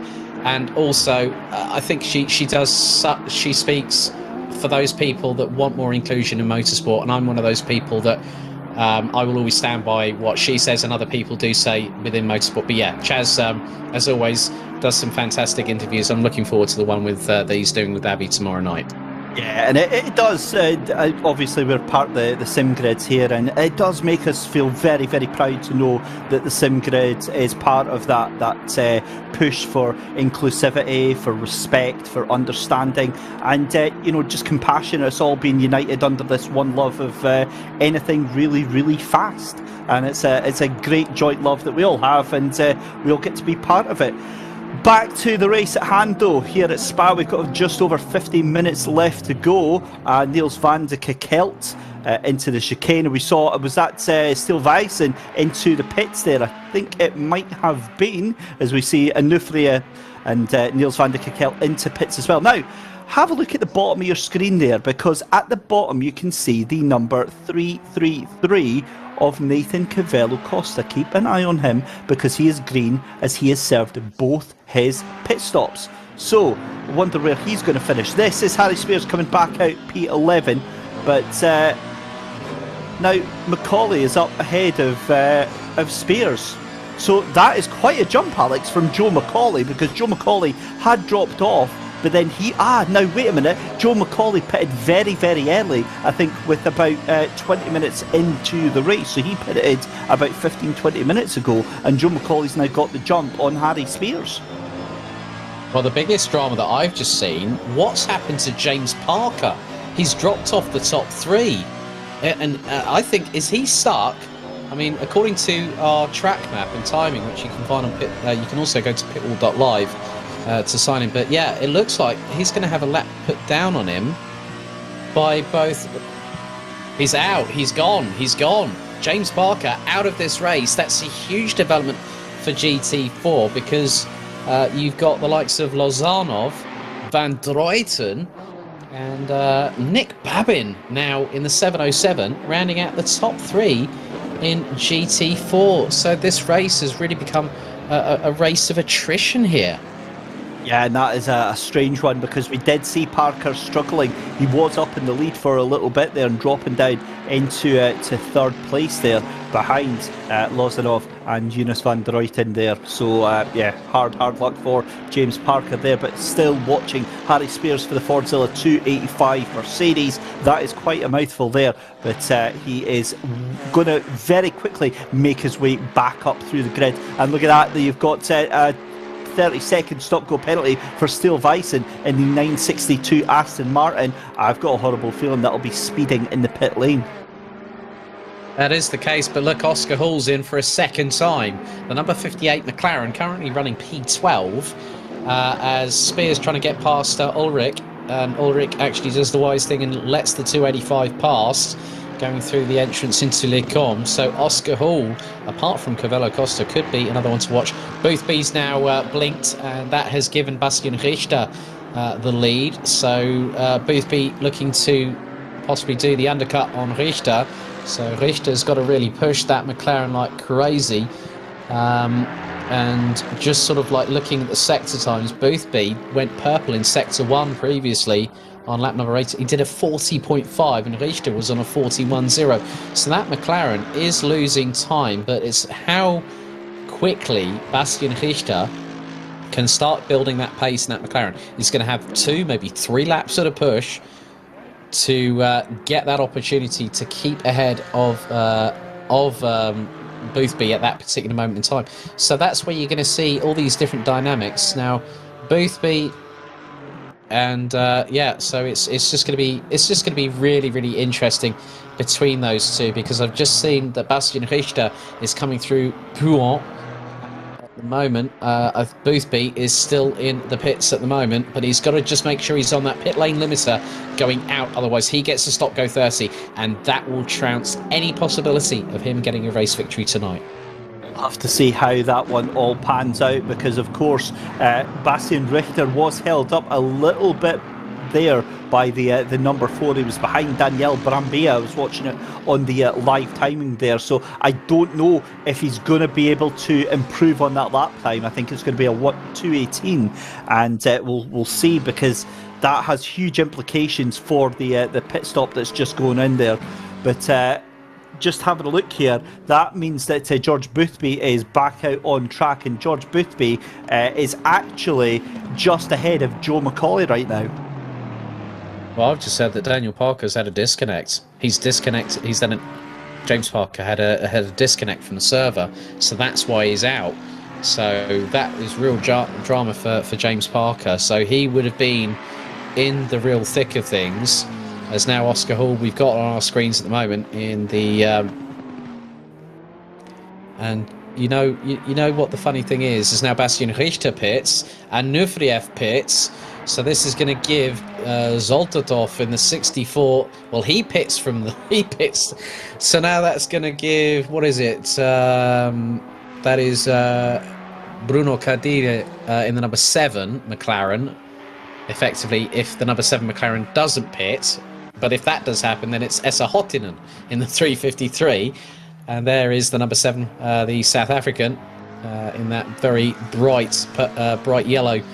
McLaren 720S now going to cross the line, so doesn't go into the pits and takes the provisional lead, as Hottinen also pits from P5, but Boothby has probably got, I think that is McCauley not too far behind, I fear.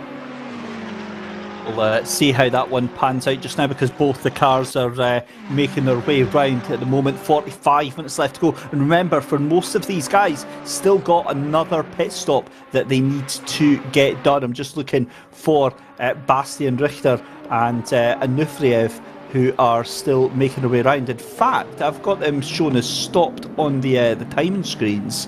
Of course, they're making the pit stop. Yeah, Richter's currently in the pits at the moment.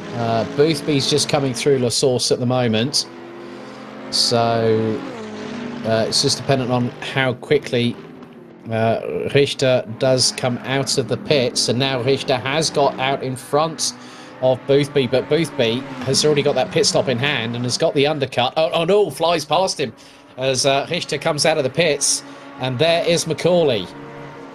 Wow, so it's pretty much as you were then, both cars not really losing too much time. I think actually, to be fair, Boothby's maybe lost about a second onto that, because by the time that Richter has come out of the pit lane there, Boothby has already been up to speed and absolutely flying along the Kemmel Straight there. So great little pit stop there for Boothby, and I think that has given him quite the advantage. You can see there, Alex, that gap's nearly 2 seconds now.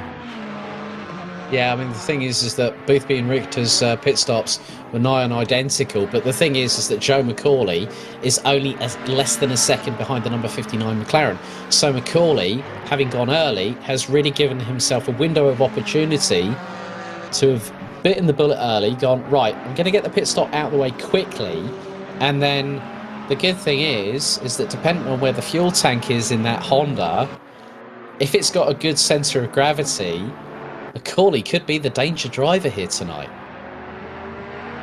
One thing that we're definitely going to be seeing evolving over the next 45 minutes is Boothby getting very, very close to one of the lapped GT4 cars. One of the things that's going to catch my attention very, very much is Oscar Hull and Covello Costa in 14th and 15th right now. They're the top cars that have done both their pit stops.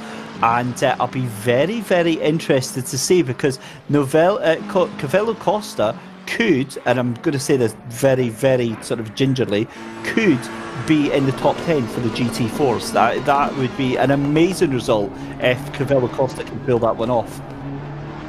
Well, Hull's been consistently running in the low 218s. Covello Costa running in the 219s. So there's a lot that you could possibly make out by the times that they're putting in. Plus, you've also got to factor in that they are in slightly different machinery. As now we go to Anufrieff and Van der Kerkelt battling away once again. So it's Ferrari versus Ferrari going down from the source into Eau Rouge. And Van der Kerkelt about 0.3 of a second behind. They now go through at full throttle. Lift off as they go through into Radion. They've got one of the back markers just up ahead, and Van der Kerkelt gets an absolutely brilliant run on Anufrieff. They go side by side. Van der Kerkelt, they're going to come up. Oh, he powers past on the Kemmel Straight. Got a perfect run through Radion.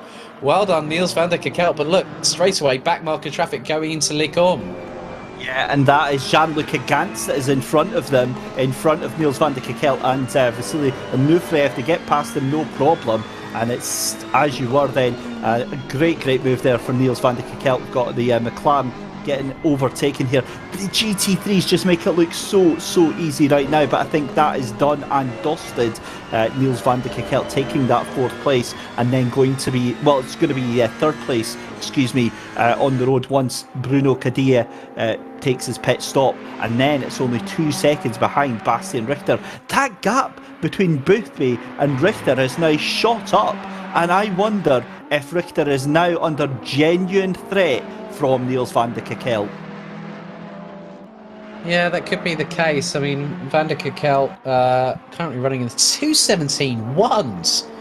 That's crazy pace, absolutely crazy pace at the moment from the Flying Dutchman, as you were.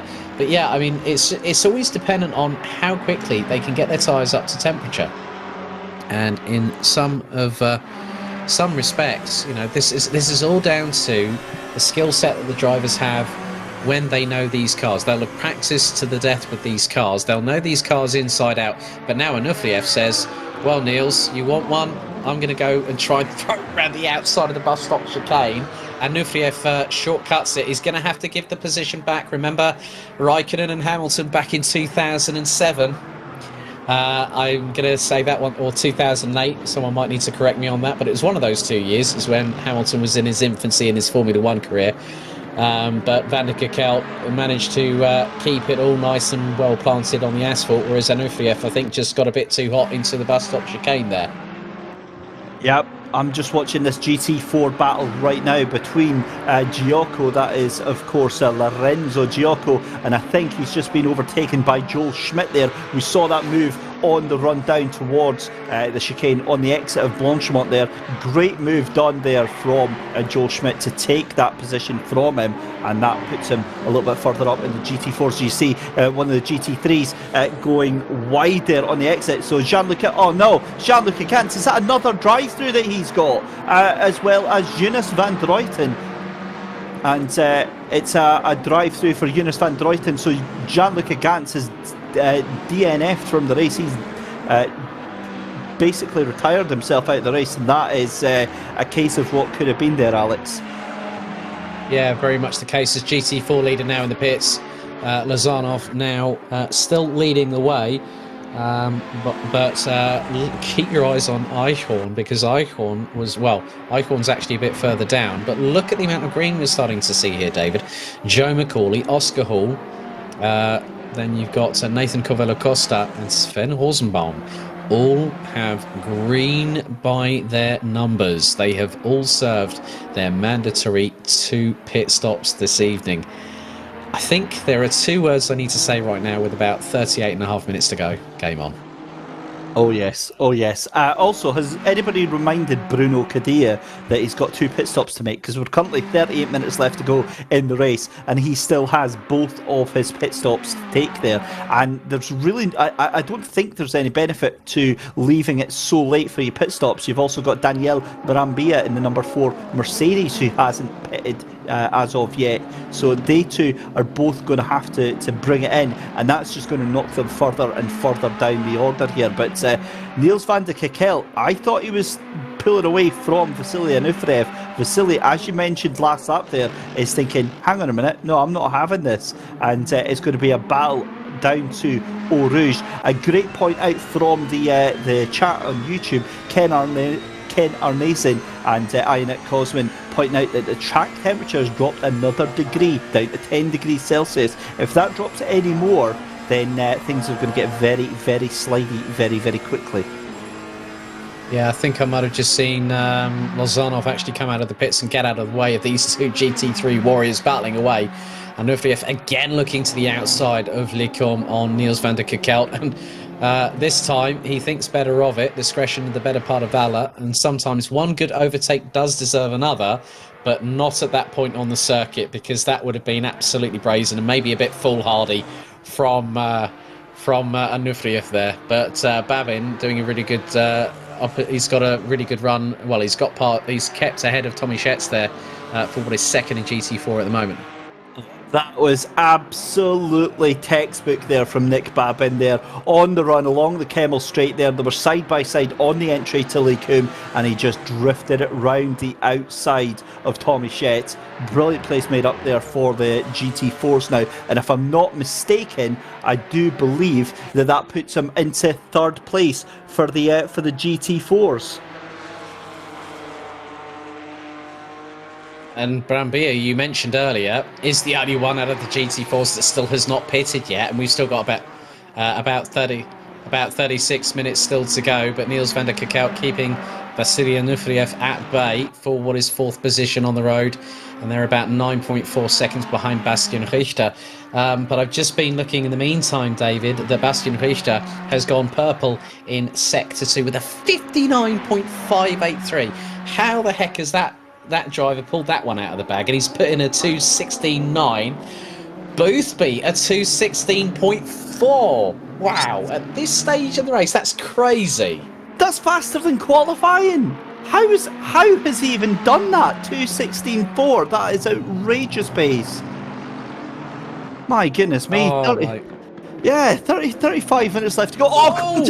Niels van der Kekkel and Vasily Anufriev. Vasily Anufriev has a little bit of a tap on the back of Niels van der Kekkel, and I thought maybe he was going to hand that place back. The flashing of the lights says that he is not happy with that one at all. Niels van der Kekkel losing out that position then to Vasily Anufriev, and that is, remember, this is the final position on the podium.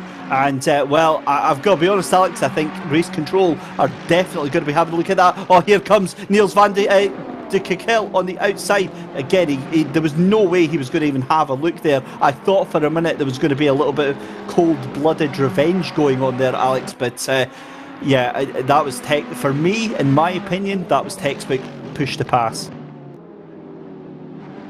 Yeah, and that wasn't pressing a button either. But yeah, I mean, just looking back at the source, you could see that Vasily was looking for the move up the inside of Niels, but Niels just turned in, and it was going to be a case of there was going to be contact, there was going to be an incident, and yeah, you can understand why Van der Kekkel is completely unhappy. Look, he's still flashing the lights going through Pouhon. Yeah, he is not a happy chap right now, and the two of them coming through Lafanya and then through in towards campus as well. 35 minutes left to go, and yeah, I mean, you could argue that rubbing is racing, as Jankovic is saying in chat, but yeah, that's not the sort of racing that we kind of encourage here at SimGrid, and it's not the racing that we expect from these drivers, because we see it. They can go, you know, half a second to 0.2 of a second away from each other, side by side, and absolutely give it what we call up here in Scotland, giving it lalde. And not hit each other, but just tried to take that inside line. Now, that'd be very interesting. It'd be very interesting to see an on-board from Van de Kekelt on that one, because you could have the argument that Anuferev had the inside line on that, stuck his nose up in front, and Van de Kekelt turning in on that. So yeah, we'll have to. It's not as easy as it first looked then. No, I mean, just seeing it from the two different angles, obviously the accident happening right in front of our very eyes, and then going back to the replay. I mean, let's have a look at it right now. We're going to go on board with Niels van der Kekelt. Now, he's going to go to the left-hand side to cut back in to La Source. And what Anuferev does is tries to send the old dummy up the inside. And I think that through that contact, I don't think Vasily Anuferev was half a car length alongside. If he wasn't, because that looked like a tap on the right rear for Niels van der Kekelt. So race control will be investigating that. I definitely think so. So yeah, Anuferev. We're going to go to another replay. Now we're on board with Vasily Anuferev. So van der Kekelt goes to the left. Anuferev, actually, it's close. It's close on whether it's 50-50. On that, but you know, at the end of the day, Van der Kekelt effectively gave Anuferev a window of opportunity. The number 77 tried to take it, and it didn't quite pan out. Yeah, it's also the attitude of the car as well. He didn't turn into Anuferev. It was Van der Kekelt that got turned into. So again, we'll keep you updated on that one. And thanks very much to Mike Yao for showing us these camera angles. Here we go again then. So this is Anuferev on the inside, just behind Van der Kekelt. He's going to make a dive up to the right hand side here, and let's have a look here. Oh, I don't think he's I can't see from that angle. I don't think he got halfway, but he did have the inside. So yeah, looking at that now, let's hope that it's just classed as a racing incident, and we get back to the racing here. Yeah, I think we'll find out if there are going to be any penalties issued by race control. But the leader now, the number 7 McLaren, finally after 25 laps decides to pull it into the pits.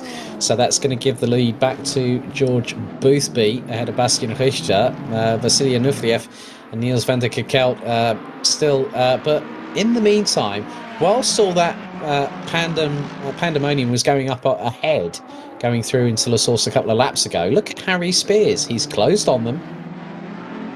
He certainly has now. Just what's that, 1 second behind Niels van der Kekelt and Anuferev, and that is because those two have been fighting so hard as well. So you know, that is definitely an ongoing story right now. Spears did that in a 2:17.9 last lap round there, and that was about 3-4 tenths faster than the two cars in front of him as they come through Eau Rouge. Definitely going to be much closer at the run through Kemmel Straight here, and with just half an hour left to go, this is definitely an unfolding story here. We've got to say a big apology to James Parker. He's in chat saying that's ruined his full fuel strategy that he got going on. Of course, the disconnect, and you know, heart goes out to him for having that connection issue there. Daniel Brambilla in the HRT number 4 Mercedes GT4 at the moment, still with 2 pit stops left to go, I think, leading the GT4s right now, but that is of course because he hasn't taken a pit stop, Alex. Yeah, that's very true, David. He's about 34 seconds up the road from Christian Lozanov in the 111 Aston Martin, well 32.8, and then you got Nick Babin rounding out the top 3, so Brambilla could be going on to that splash and dash strategy that I mentioned earlier on, that some drivers would go for the long haul, and Brambilla, despite being in what is 16th position. Oh, track limits, drive-through penalty for Niels van der Kekelt. I think the red mist had definitely come through for the Dutch driver, and that is for trying to catch up with Vasily Anuferev. So Niels van der Kekelt effectively gifts 4th position to Harry Spears, and within the next 3 laps Niels van der Kekelt is going to have to serve that penalty, as there is Marcus Eichhorn, and he's just behind the number 9 of Lorenzo Ghiocco, and this is for position in GT4 at the moment. But Eichhorn, you can see that man-filled delivery of the Leopard Motorsport colours getting dirtier with all the amounts of rubber pickup as all run wide there by Ghiocco. This is for 7th position in GT4, and you can just see how quickly that Mercedes is closing. He looked up the inside there, going into Pujon. But Eichhorn not able to keep along with Ghiocco. It could have nearly have been side by side, but now as they head into the right-hander at Lifagne, the Porsche getting the run of traction, as I mentioned earlier. Rear-engined, rear-wheel drive, and front-engined, rear-wheel drive on the Mercedes. The Mercedes a bit more able on the brakes because of the nose heaviness of that car, but getting the traction is more to the case of Ghiocco. But then it is a case of how quickly, when they come out of Stavolo, which they're doing right now, Eichhorn has now got the slipstream on Ghiocco. This is for 7th position in GT4 with 27 minutes and 53 seconds on the clock. Eichhorn waiting to try and get that ultimate opportunistic move through a braking opportunity as they're now coming through. And this is getting very close. Eichhorn darts to the inside, going into the bus stop chicane on Ghiocco, who has no real opportunity. And that was a great switchback from the number 53 of Germany's Markus Eichhorn. Brilliant move there. Absolutely textbook there. That's what we want to see here on SimGrid. That was absolutely fantastic, but have a look at that. You've got Lorenzo Ghiocco. He isn't quite done just yet. Tries to go to the outside of La Source, but that's going to compromise his exit out, and that is going to have the move done for Markus Eichhorn on the run down to Eau Rouge. Back with Harry Spears, who is desperately trying to get his way past one of the lapped cars there. That is, of course, the number 29 of Daniel Klein that he just makes his way. Now, Lorenzo Ghiocco, is he going slowly there, or is he... no, he's just recovering there as we see the Mercedes GT4 just getting passed by the Honda NSX there. And for a minute there, I was trying to figure out what was going on, because it did look like Ghiocco was going slowly after Radion. But back with Niels van de Kekelt down in 9th place there in the GT3s. And what a fall from grace for Niels van de Kekelt, because it could have been so much better for him. It's been a recovery drive all the way through the race now, and find himself behind Asa Hottonen in the 353 GTR. How I wish, just for a second with the pit stops, we could have said that the GTR was leading the race. Well, wishful thinking there, David. But look, I mean, the thing is that Niels van der Kekelt will be kicking himself right now for that track limits drive through.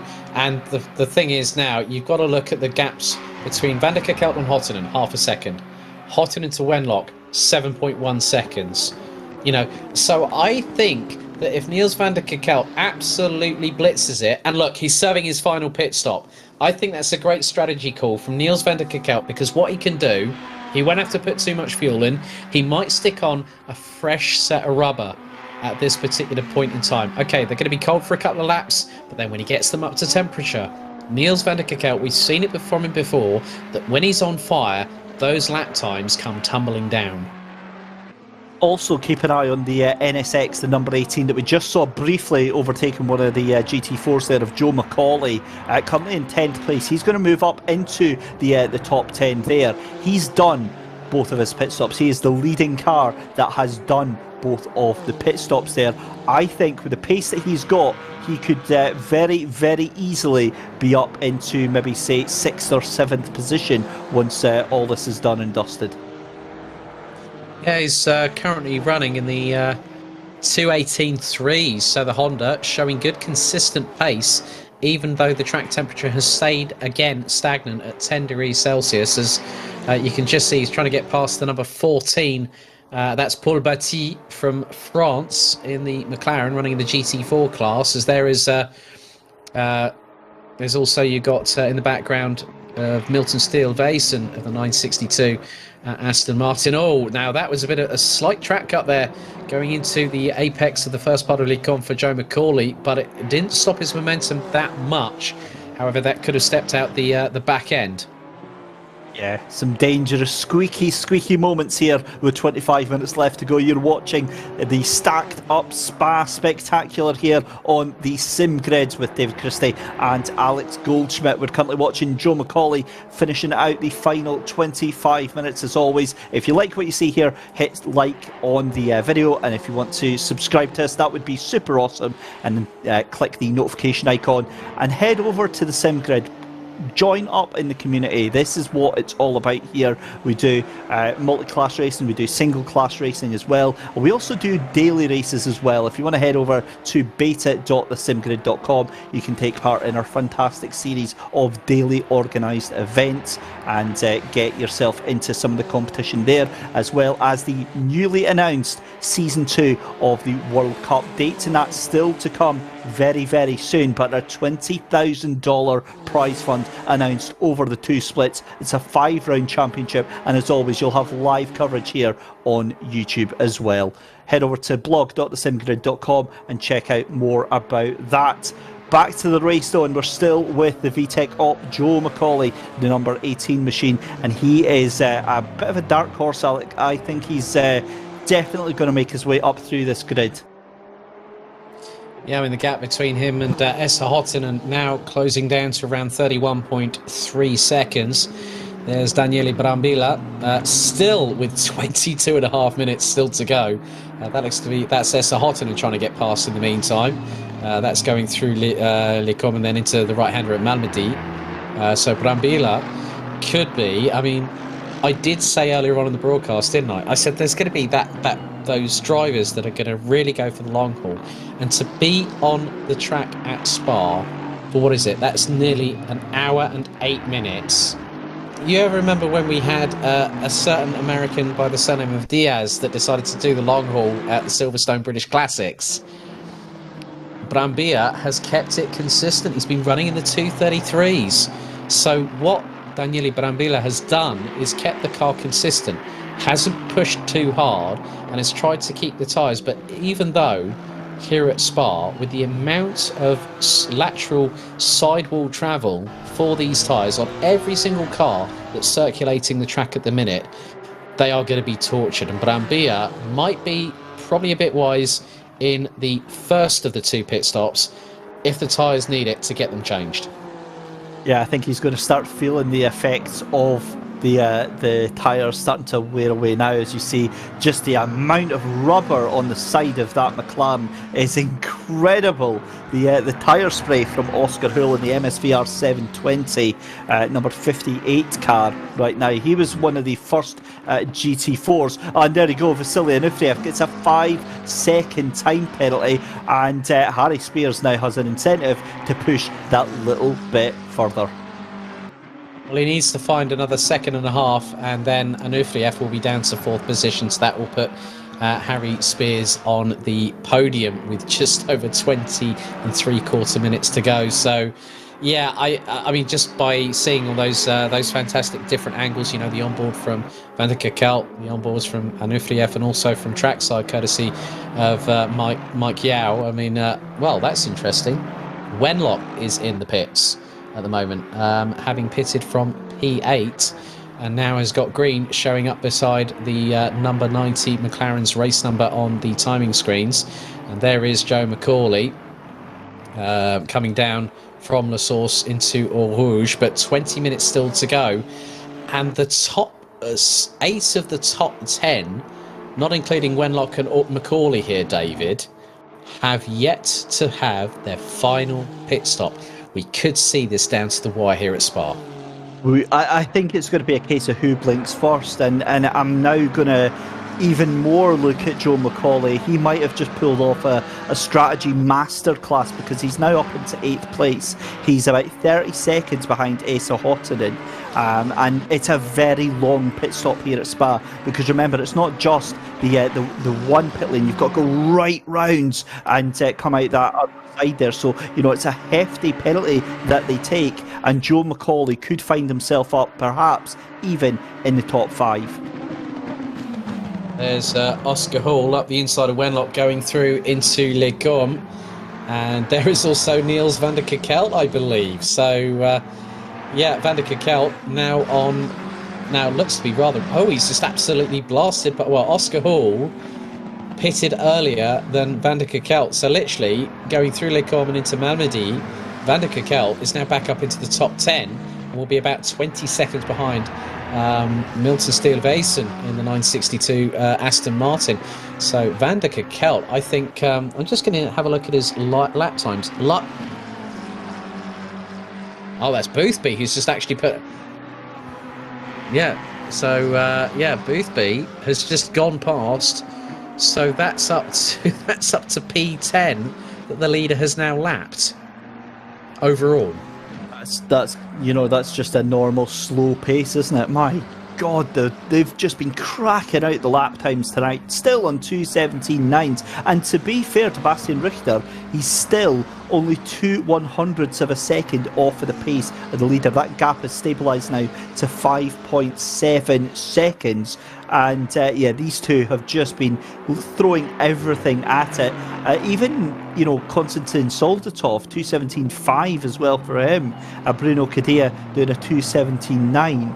So the pace at the top for the GT3s is very, very fast indeed. But now we're going to start to see how the story unfolds. In the final 17 and a half minutes here of the race, you're certainly going to see at least 8 cars at the front taking a pit stop and taking a final pit stop for the race. Okay, an interesting statistic I'm going to bring up now, David. Okay, I'm going to put in point, front and centre, Joe McCauley. Okay, first sector, he did a 41.1. A lot of the drivers now, some of them are running at the 1 minute 1s, 1 minute 5s. McCauley did a 1 minute 3 in sector 2, and he's running at a 36.3. So I don't think McCauley's done quite yet. And look, the last lap he did a 2 minute 17.868. That's 6/10 off of his best lap so far this race. So that Honda is rather agile, especially when you get through to the second sector of the circuit here at Spa. It's very much sort of like the old Red Bull syndrome in Formula 1 between 2010 and 2013. In a straight line, the cars weren't quick, but you put them through the corners, they hung on. And that shows how capable that mid-engined, rear-wheel drive Honda NSX GT3 is in the capable hands of Joe McCauley. Yeah, Joe McCauley's enjoying that mid-engined machine. The tactility that the NSX offers really played into his driving style, and I think we'll see more of that through the next 15 minutes, see how that one develops. But as I said, I mean, your race leader just now for the GT3s, George Boothby, 5.8 seconds that gap is now. So as I said, that's pretty much stabilised right there. Your leader for the GT4s is, of course, Christian Lozanov, and he is about 7 seconds, 7.8 seconds ahead of Nick Babin. What a race for Nick Babin. He was round about 4th place in GT4s, making that move on Tommy Schetz, and then also getting past Paul Batty as well earlier on in the race. So up to 2nd place for Nick Babin, and then it's Tommy Schetz in 3rd place for the GT4s with just 15 minutes left to go. Hold your breath, get your popcorn, guys and girls, because this one is going to be very, very interesting. It's been rather interesting over the last hour and quarter here, David, if I'm completely honest with you. I mean, still, we're waiting for those drivers. I mean, Cadil has just put in a personal best on lap 31 at 2 minutes 17.274. That was actually quicker than the leader, George Boothby, and Harry Spears is now within a second of where he needs to be to get 3rd place off of Vasily Anufriev, as Joe McCauley now up into 7th because Esa Hotinen has now decided to take a final mandatory pit stop in the 353 Nissan GTR.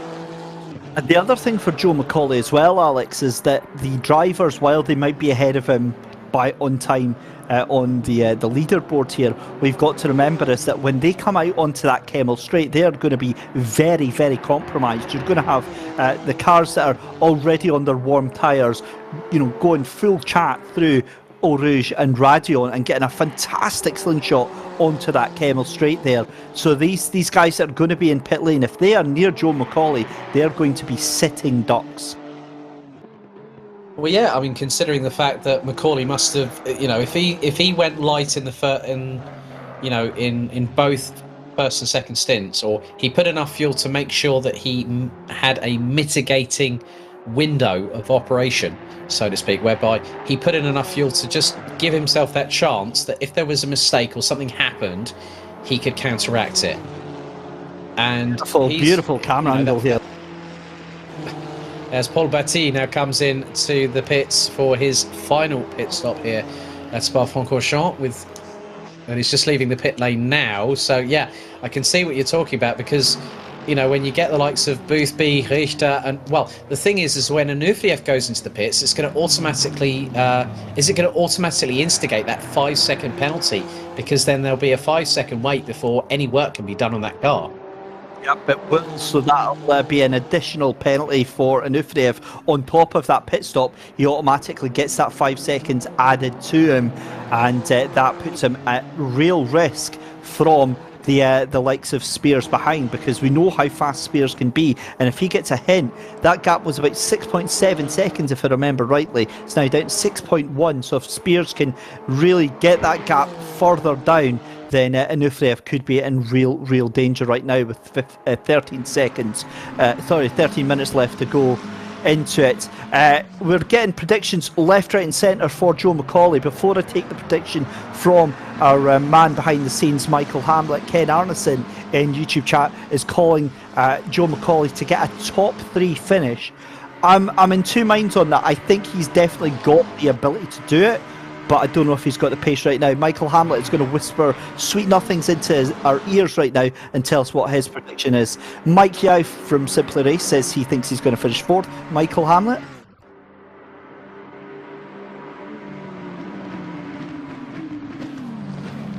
Wow, so he thinks he's going to be 2 seconds clear of P3. That is, Alex, that's wild. But that's the worst case scenario. I mean, I'm going to go with Michael on this. I think it could be a top 3 for Joe McCauley, because the thing is that how long does it actually take for these pit stops to take place? Because Anufiyev is going to be the one that's going to be most compromised. That's going to take him outside of the top 5. You know, Boothby, Richter. I mean, I'm just looking at McCauley's lap times at the moment. He's running in the 2:17.8. And out of everybody else, the top 3 that are fast, the top 3 are the fastest out of everybody in the field. Boothby 2 minutes 17.2, Richter 2 minutes 17.7, and Anufiyev at 2 minutes 17.1. Spears only on a 2:18.1, Zoldatov on a 2:18.5. I think a top 3, maybe 3rd place, is more than possible for Joe McCauley if he keeps that pace up. So yeah, he's one of the top 4 fastest drivers out of the top 7 at the moment, with just over 11 minutes to go. Oh, it's coming down to the wire. Steel Vason now pits for the final time. Oh, dearie, I hope you're all sitting very comfortably, because this is going to be a very long 10 minutes once this starts unfolding. Who is going to blink first out of the top 6 between Boothby, Richter, Anufiyev, Spears and Soldatov, and Cadil in there as well? It is going to be very different, because I just hearing that Michael Hamlet now revising his prediction to P5, which is more where I'm thinking he's going to finish, just because of the pace and the fact that Joe McCauley 52 seconds behind Bruno Cadillo. I think he'll take that 6th place, absolutely not a problem. I think he's going to really, if he can push it, he might take Soldatov as well. But again, we'll see how that one progresses, Alex. Yeah, it could be rather close to call, but the thing is that those drivers in the top 6 will be on cold tyres. They're going to have 2 to 3 laps, and McCauley, as you said, might get a run on 1 or 2 of the other drivers, and they'll be sitting ducks down the Kemmel Straight. I mean, you know, the agility of the NSX could prove either one or 2 things. It could be to its advantage or to its downfall. But the way that McCauley has just literally, he's been metronomic. He hasn't really put a foot wrong at all so far. So we now switch to Daniel Klein in the number 29 Porsche, running 25th overall. And that basically puts him in around P9 in GT4, if I'm very much mistaken, as it looks like Goldschmidt in the number 74 has served his final pit stop. But then Brambilla with 9 minutes and 23 seconds. This person is an absolute hooligan. No pit stops so far, according to the timing from Brambilla, and he's still got 2 to go. What's going on with that one?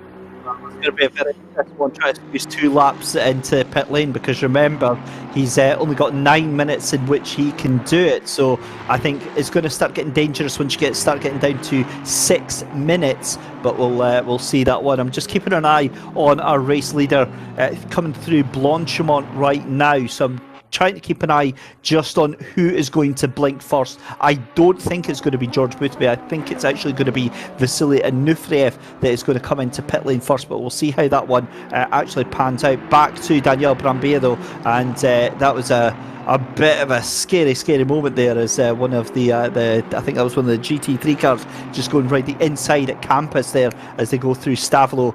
And what a race we've had here. I mean, that's been 80 minutes of intense wall-to-wall action here. We've got into the pits for yeah, that was, as you said, Milton Steele Vassinen just showing up now on the time screens here. Here is Joe McCauley.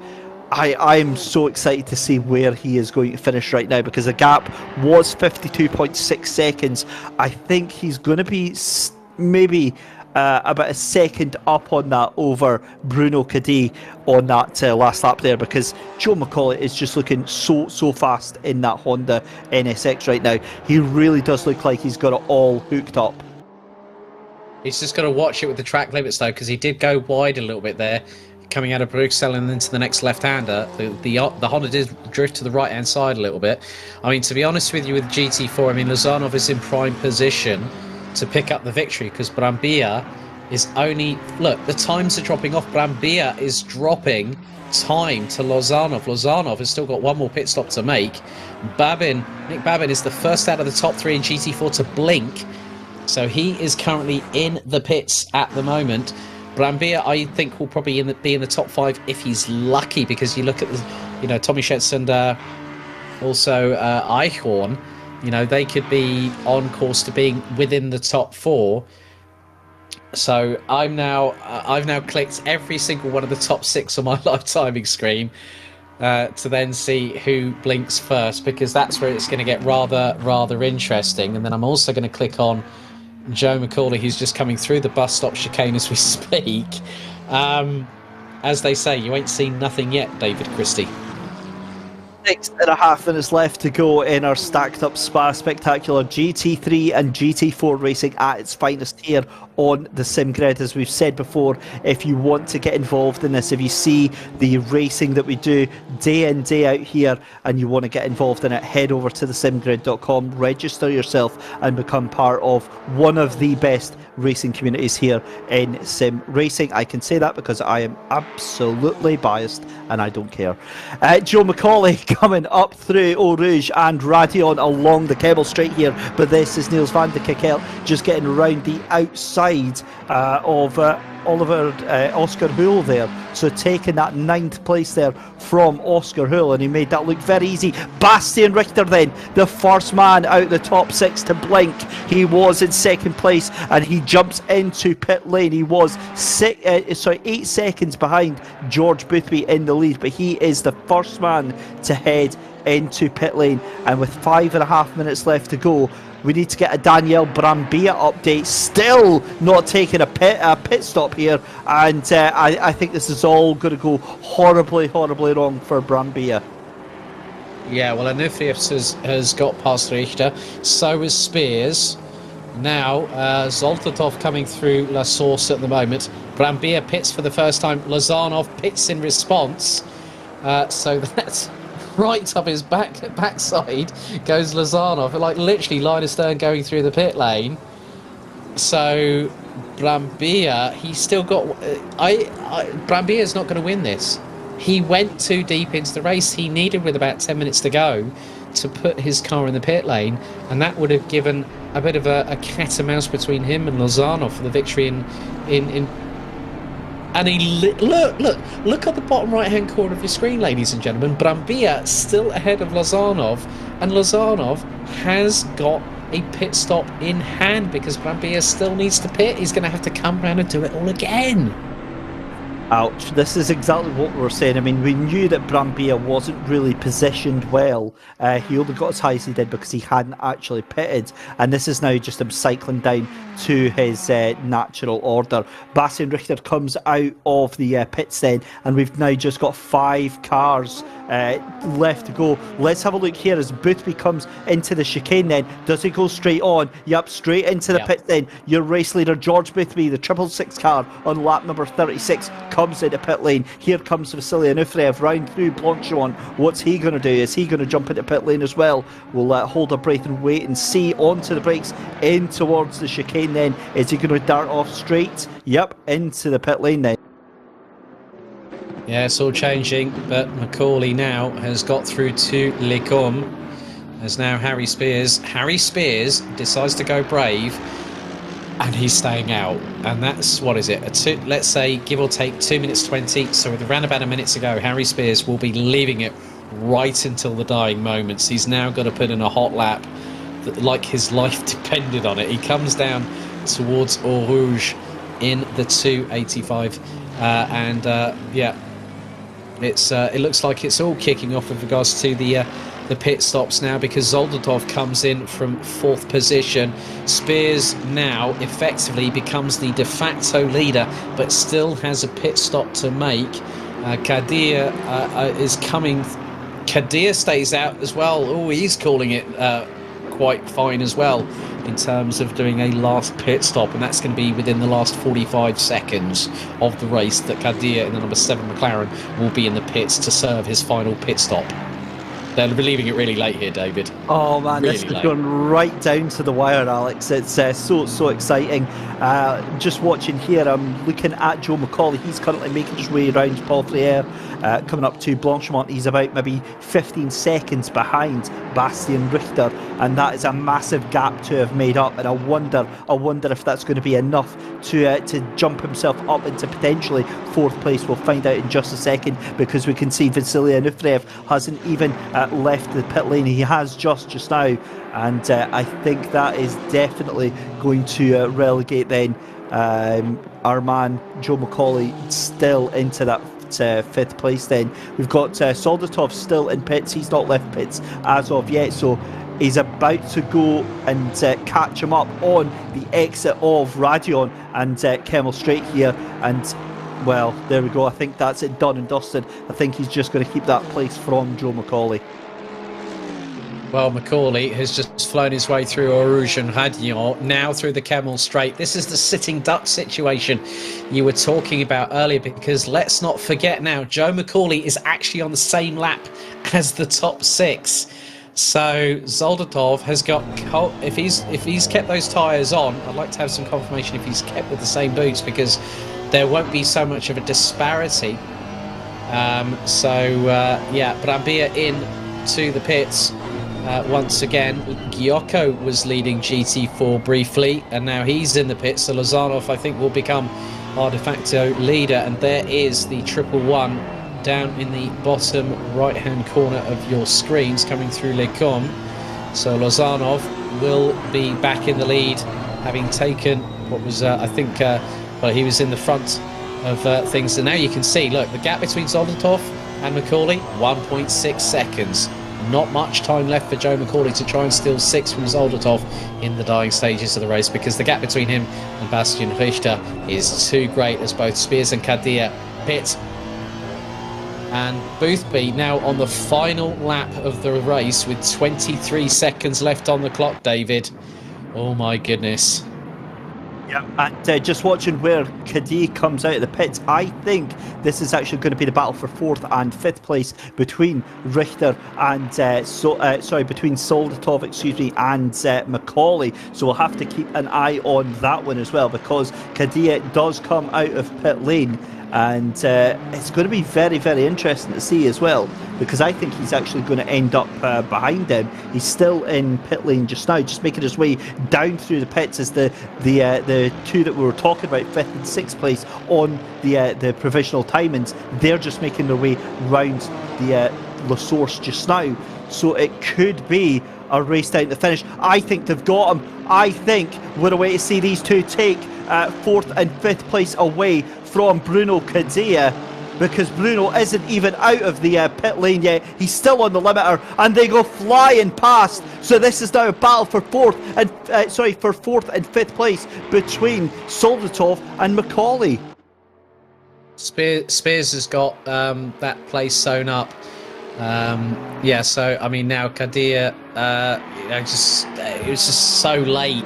He left it later than Spears did, and now it's the battle for P5. So Macaulay just under 7/10 of a second behind Zoltov. If he's going to do anything, it's got to be at Blanchimont. Macaulay's got to bide his time. Unless Zoldatov makes a mistake, it's getting darker out there. The timer has hit 0 as George Boothby is making his way through what is effectively Stavelot. And now he's on Cours Paul Frère, so he is on the verge of taking the victory here at the stacked out Spa Spectacular here in Belgium, as he's got some GT4 backmarkers to circumnavigate in the meantime. But we go to the leader very briefly in GT3, and after 39 laps, the 666 George Boothby wins here at Spa-Francorchamps in GT3. Absolute dynamite drive, despite the best efforts of Vasily Onufriev and Bastian Richter. But the battle we've really got Alex?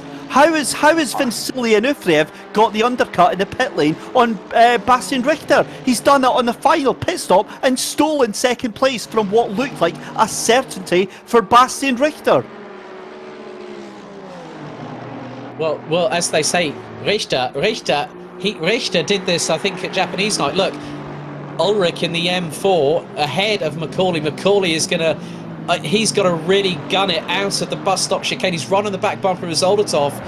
Onufriev takes second, Richter takes third, Spears takes fourth, but it's Zoldatov that fends off Macaulay for fifth at the flag, and they were covered by just under 4/10 across the line. But meantime, Christian Lozanov is now coming through Stavelot for the final time. It's been a great drive from the number 111 Aston Martin. Has really kept everyone else honest. But I think, you know, Daniele Brambilla, if he'd have pitted a bit earlier, could have been in the top 5, and is all the way down at pretty much what is effectively stone dead last in the class. Yeah, certainly is, and it's we knew that early on. He didn't have the pace. The only reason he got up was because of the out of position pit stops. But Christian Lozanov is going to come across the line for the Aston Martin to take the win for the GT4 class. Is going to be second place. Then eventually across the line is going to be Nick Babin, and then in third place is going to be Tommy Schetz, taking that third place in the GT4 class, just ahead of Paul Batty, and then in fifth place is of course going to be Daniel Klein. But what a race, Alex. What an incredible battle, and we really didn't know. Fair enough, all credit to George Boothby. He had that race sewn up and looking very comfortable from the probably from about halfway through, but further down the grid, I mean, we just didn't know which way that was going to go. The person that I feel has lost out the most tonight, Niels van der Kerkel. After that incident between him and Vasily Onufriev, you know, with around about half an hour to go, I feel so sorry for Niels van der Kerkel, because he could have been there or thereabouts. And this is Van Druyten keeping ahead of Calvin Rust at the flag. Van Druyten was in the possible opportunity of getting a top 3, maybe even going for the class victory in GT4. But Niels van der Kerkel, Vasily Onufriev, I think the penalty was going to come. We saw those multiple angles, but congratulations to both, George Boothby and Christian Lozanov, our respective GT3 and GT4 class winners. But a race we were hoping the rain was going to come, but it didn't, and what we got was a great way to see ourselves into the nighttime skies here in the Stavelot region in Belgium. Certainly was. Thank you very much for co-commentating with me, Alex. It was an absolute brilliant race there. And here's a rundown then of your top 10 for each classes then. George Boothby takes the win from Vasily Onufriev. Third place for Bastian Richter. 4th place for Harry Spears, 5th place from Konstantin Soldatov and Joe McCauley. It's 7th place for Bruno Cadillo, and then 8th place for Niels van de Kekkel, 9th place for Owen Wenlock, and then 10th place for Oscar Hull. That is your GT3s. And then 1st place for Christian Lozanov in the GT4s. It's then 2nd place for Nick Babin, 3rd place for Tommy Schetz, 4th place for Paul Batty, 5th place for Daniel Klein. It's 6th place for Marcus Eichhorn, 7th place for Lorenzo Gioco, 8th place for Jonas van Druiten, 9th place for Calvin Rast, and then 10th place for Daniel Brambilla. Yeah, what a race. And so many different incidents. And you said that about Niels van de Kekkel. I have to feel sorry for Bastian Richter. I mean, to have it stolen away from you by Vasily Onufriev on that last pit stop there, and what a recovery drive from Vasily Onufriev getting into that early contact with Niels van de Kekkel to still take 2nd place. That was something else. Yeah, I mean, you have to sort of fight back. You pick yourself up, you dust yourself off, you go back to the job at hand. You can't stop pushing forward in sports car racing. And that's what we see every single time here on the sim grid. There are people that are so resolute, they are so motivated, even if they are down at the tail end of the field, they're still going to push like crazy. And that's what we saw tonight. So, hats off to everyone that was able to make it to the checkered flag. So I think you're going to be going to some interviews, are you, David? I certainly am. So we've got, we're just waiting on the drivers filling in, and we'll get some IDs on exactly who they are, because of course their lovely Discord handles have absolutely no reference to who they are as drivers as well. But we've got, it looks like 1 or 2 drivers just making in. But without further ado, let's bring in our race winner, and a hefty congratulations have to go to George Boothby, our GT3 class winner tonight. And George, that was a exemplary race from yourself tonight. Thank you very much. I am just a little bit sweaty after that. Was there any point at all where you felt under pressure? Because for the first half of the race, it looks like you were really having to fight it off, and then for the second half, it looked like you were just controlling the pace.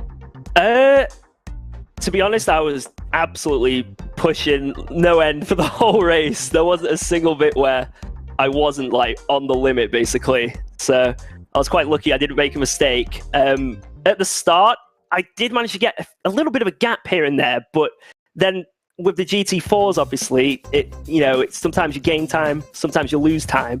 And unfortunately, I lost out a little bit each time, and it was really close to me. But yeah, after the first pit stop, I had a bit of a gap that was just, I wouldn't say control, like you say. I was really pushing, but, it was there, and that it gave you a little bit of a cushion. Now, talk us through Spa in that Ferrari, because the car looked incredibly planted tonight. Oh yeah, like it's such a good car. It handled so well, especially Rouge and Radeon. You can just go flat through there so easily. So it's a really nice car to drive. And I literally am using the Coach Dave setup, like with 1 or 2 tweaks. So shout out to Coach Dave, because this is a really good setup. What sort of difference has that setup made for you? Because we obviously mentioned the Coach Dave Academy setups, but for you as a driver, what difference do you think it can make for the folks at home out there? So I feel like the stock aggressive setups, they're always a good place to start, and you can get good results with them. But I don't know, I feel like Coach Dave is just a little bit more fine-tuned, and sometimes they're not perfect. Sometimes, most of them, they're not just going to be absolutely suited to your driving style, the Coach Dave setups, but they're almost there. So, whatever your driving style is, you can always just tweak it in a way. So they're really, really, really good. Excellent stuff. Well, George Boothby, thank you so much for joining us tonight. Congratulations on the GT3 win. Any plans for celebration tonight? A little cheeky beer or anything? Oh yeah. We'll have a few beers, I think. Thank you so much. Stuff. Well done, buddy. Well done. Congratulations then to George Boothby. And another driver we've got lined up then, we've got Bruno Cadea, who ends up finishing 7th in the number 7 McLaren. Quite appropriate, that. Very, very good evening to Bruno Cadea then. 7th place, and that could have been very different for yourself. Good evening. Talk us through that race then, Bruno, because you had a little bit of a different strategy to everyone else in the GT3s. Yeah, I just try to go as long as possible. Unfortunately, I had a little tap, I think, on lap 2, which kind of ruined my race. I think the pace at the front was quite competitive, and that cost me a lot of time. But yeah, the strategy was just to go as long as possible and enjoy myself as much as possible. And I think if it wasn't for the lap 2 incidences, I could have maybe got close to guys in front of me, Macaulay, and I think it was, I can't remember his name, I think it was in Mercedes, but yeah, not too bad, not too bad. I'll take it. It's my 3rd SimGrid race, and I'll take a top 10. Yeah, it's a fantastic result nonetheless, and for a good little while you were actually, I think it was maybe about 7 or 8 laps, you were actually in the leads because of the different pit strategies. Does that change things when you get your spotter telling you you're in the lead of the race, or is it just head down and keep going as normal? Yeah, it felt good for a little bit. Always nice to lead a race, but yeah, man, I was just pushing, and yeah, I was happy with my strategy. I think, like I say, it would have worked out a little bit better if it wasn't for the second lap little bump. But yeah, it went as planned, and I'm quite happy with the result. One thing I'm always super curious in these little mini endurance events that you guys do is, after that lap 2 incident, how do you mentally dust yourself down? How do you try and get that out of your head? Do you find that easy to do, or is that something that you kind of have to work at? To be honest, it shouldn't have really happened. Everyone was just trying to settle in, and I got a tap. Obviously, it's a bit frustrating, but you got to just quickly put it behind you and get your focus back and go, because it is a long race, and it's very easy to make another mistake after you've been tapped off. So I just try to settle into rhythm and as fast as possible, and just try my best. It's unfortunate, but that's how it goes sometimes. Well, Bruno, a well-earned 7th place, a great top 10 tonight here at Stacked Up at Spa. Congratulations, buddy, and we will see you very, very soon on the SimGrid. Thank you, guys. Have a good evening. Cheers. So there we go then, that is our interviews done and dusted. As George Boothby actually mentioned, if you want to be as fast as these drivers, if you want the best possible start to get some really insider knowledge on the setups here at Assetto Corsa Competizione, head over to CoachDaveAcademy.com and get your hands on one of the amazing setup packs that have been professionally developed by their on-board, on-team sim racers by the likes of Josh Martin and some of the others that you see here day in, day out at the SimGrids on the special events there as well. And if you want to get even faster than that as well, head over to Thrustmaster.com and get one of those awesome wheels. Again, week in, week out, we plug them. We love them very, very much. They've been amazing partners here at the SimGrids, and I'm completely biased because, as I keep saying, I've got my trusty little T150 that makes me look even better than I actually am. So if they can do that for me, God knows what they'll do with you guys. But there we go, that is us, Alex, and the next time we're going to be together is on Saturday. We're going to be for the Super Saturday event. Yeah, so don't forget, Saturday the 23rd, Super Saturday returns for the first time in 2021. It all kickstarts at around 5:45 UK, that's UK time in the evening.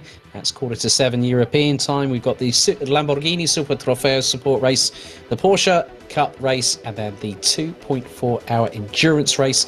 I'll be joining David for the finale, but obviously we'll have a new voice here on the SimGrid. We'll be welcoming Daniel Handover to the team. He'll be with David on both the Super Trofeo and the Porsche event. Don't forget to catch up with Chaz Draycott tomorrow night for the very special Q&A with Abby Eaton at 7 PM UK and 8 PM European time tomorrow night. And also the season finale, round 5 out of 5 for this season of More Female Races by Thrustmaster, where they head to Autodromo Enzo e Dino Ferrari at Monza, and the Endurance Cup coming up. Paul Ricard on the 6th of February, and Silverstone for the season finale on the 6th of March, and then you've got the Sprint Cup, which will head to Kyalami for its season finale on the 28th of January.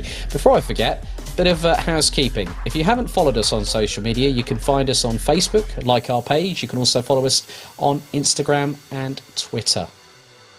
You certainly can, and also the big news today, obviously, Season 2 announced for the World Cup with an incredible, jaw-dropping $20,000 prize fund over 5 rounds and 2 splits. We'll be announcing more details on that very, very soon. Keep an eye on thesimgrid.com for more information. But Alex, as always, buddy, it's been an absolute pleasure having you on board for these events here at the SimGrid. But on behalf of myself, David Christie, Alex Goldschmidt, our incredible production team of Michael Hamlet behind the scenes, and Mike Yao from Simply Race, bringing you the stunning visual and audio work that you see on screen before you. Thank you very much for joining us, and we will see you tomorrow night.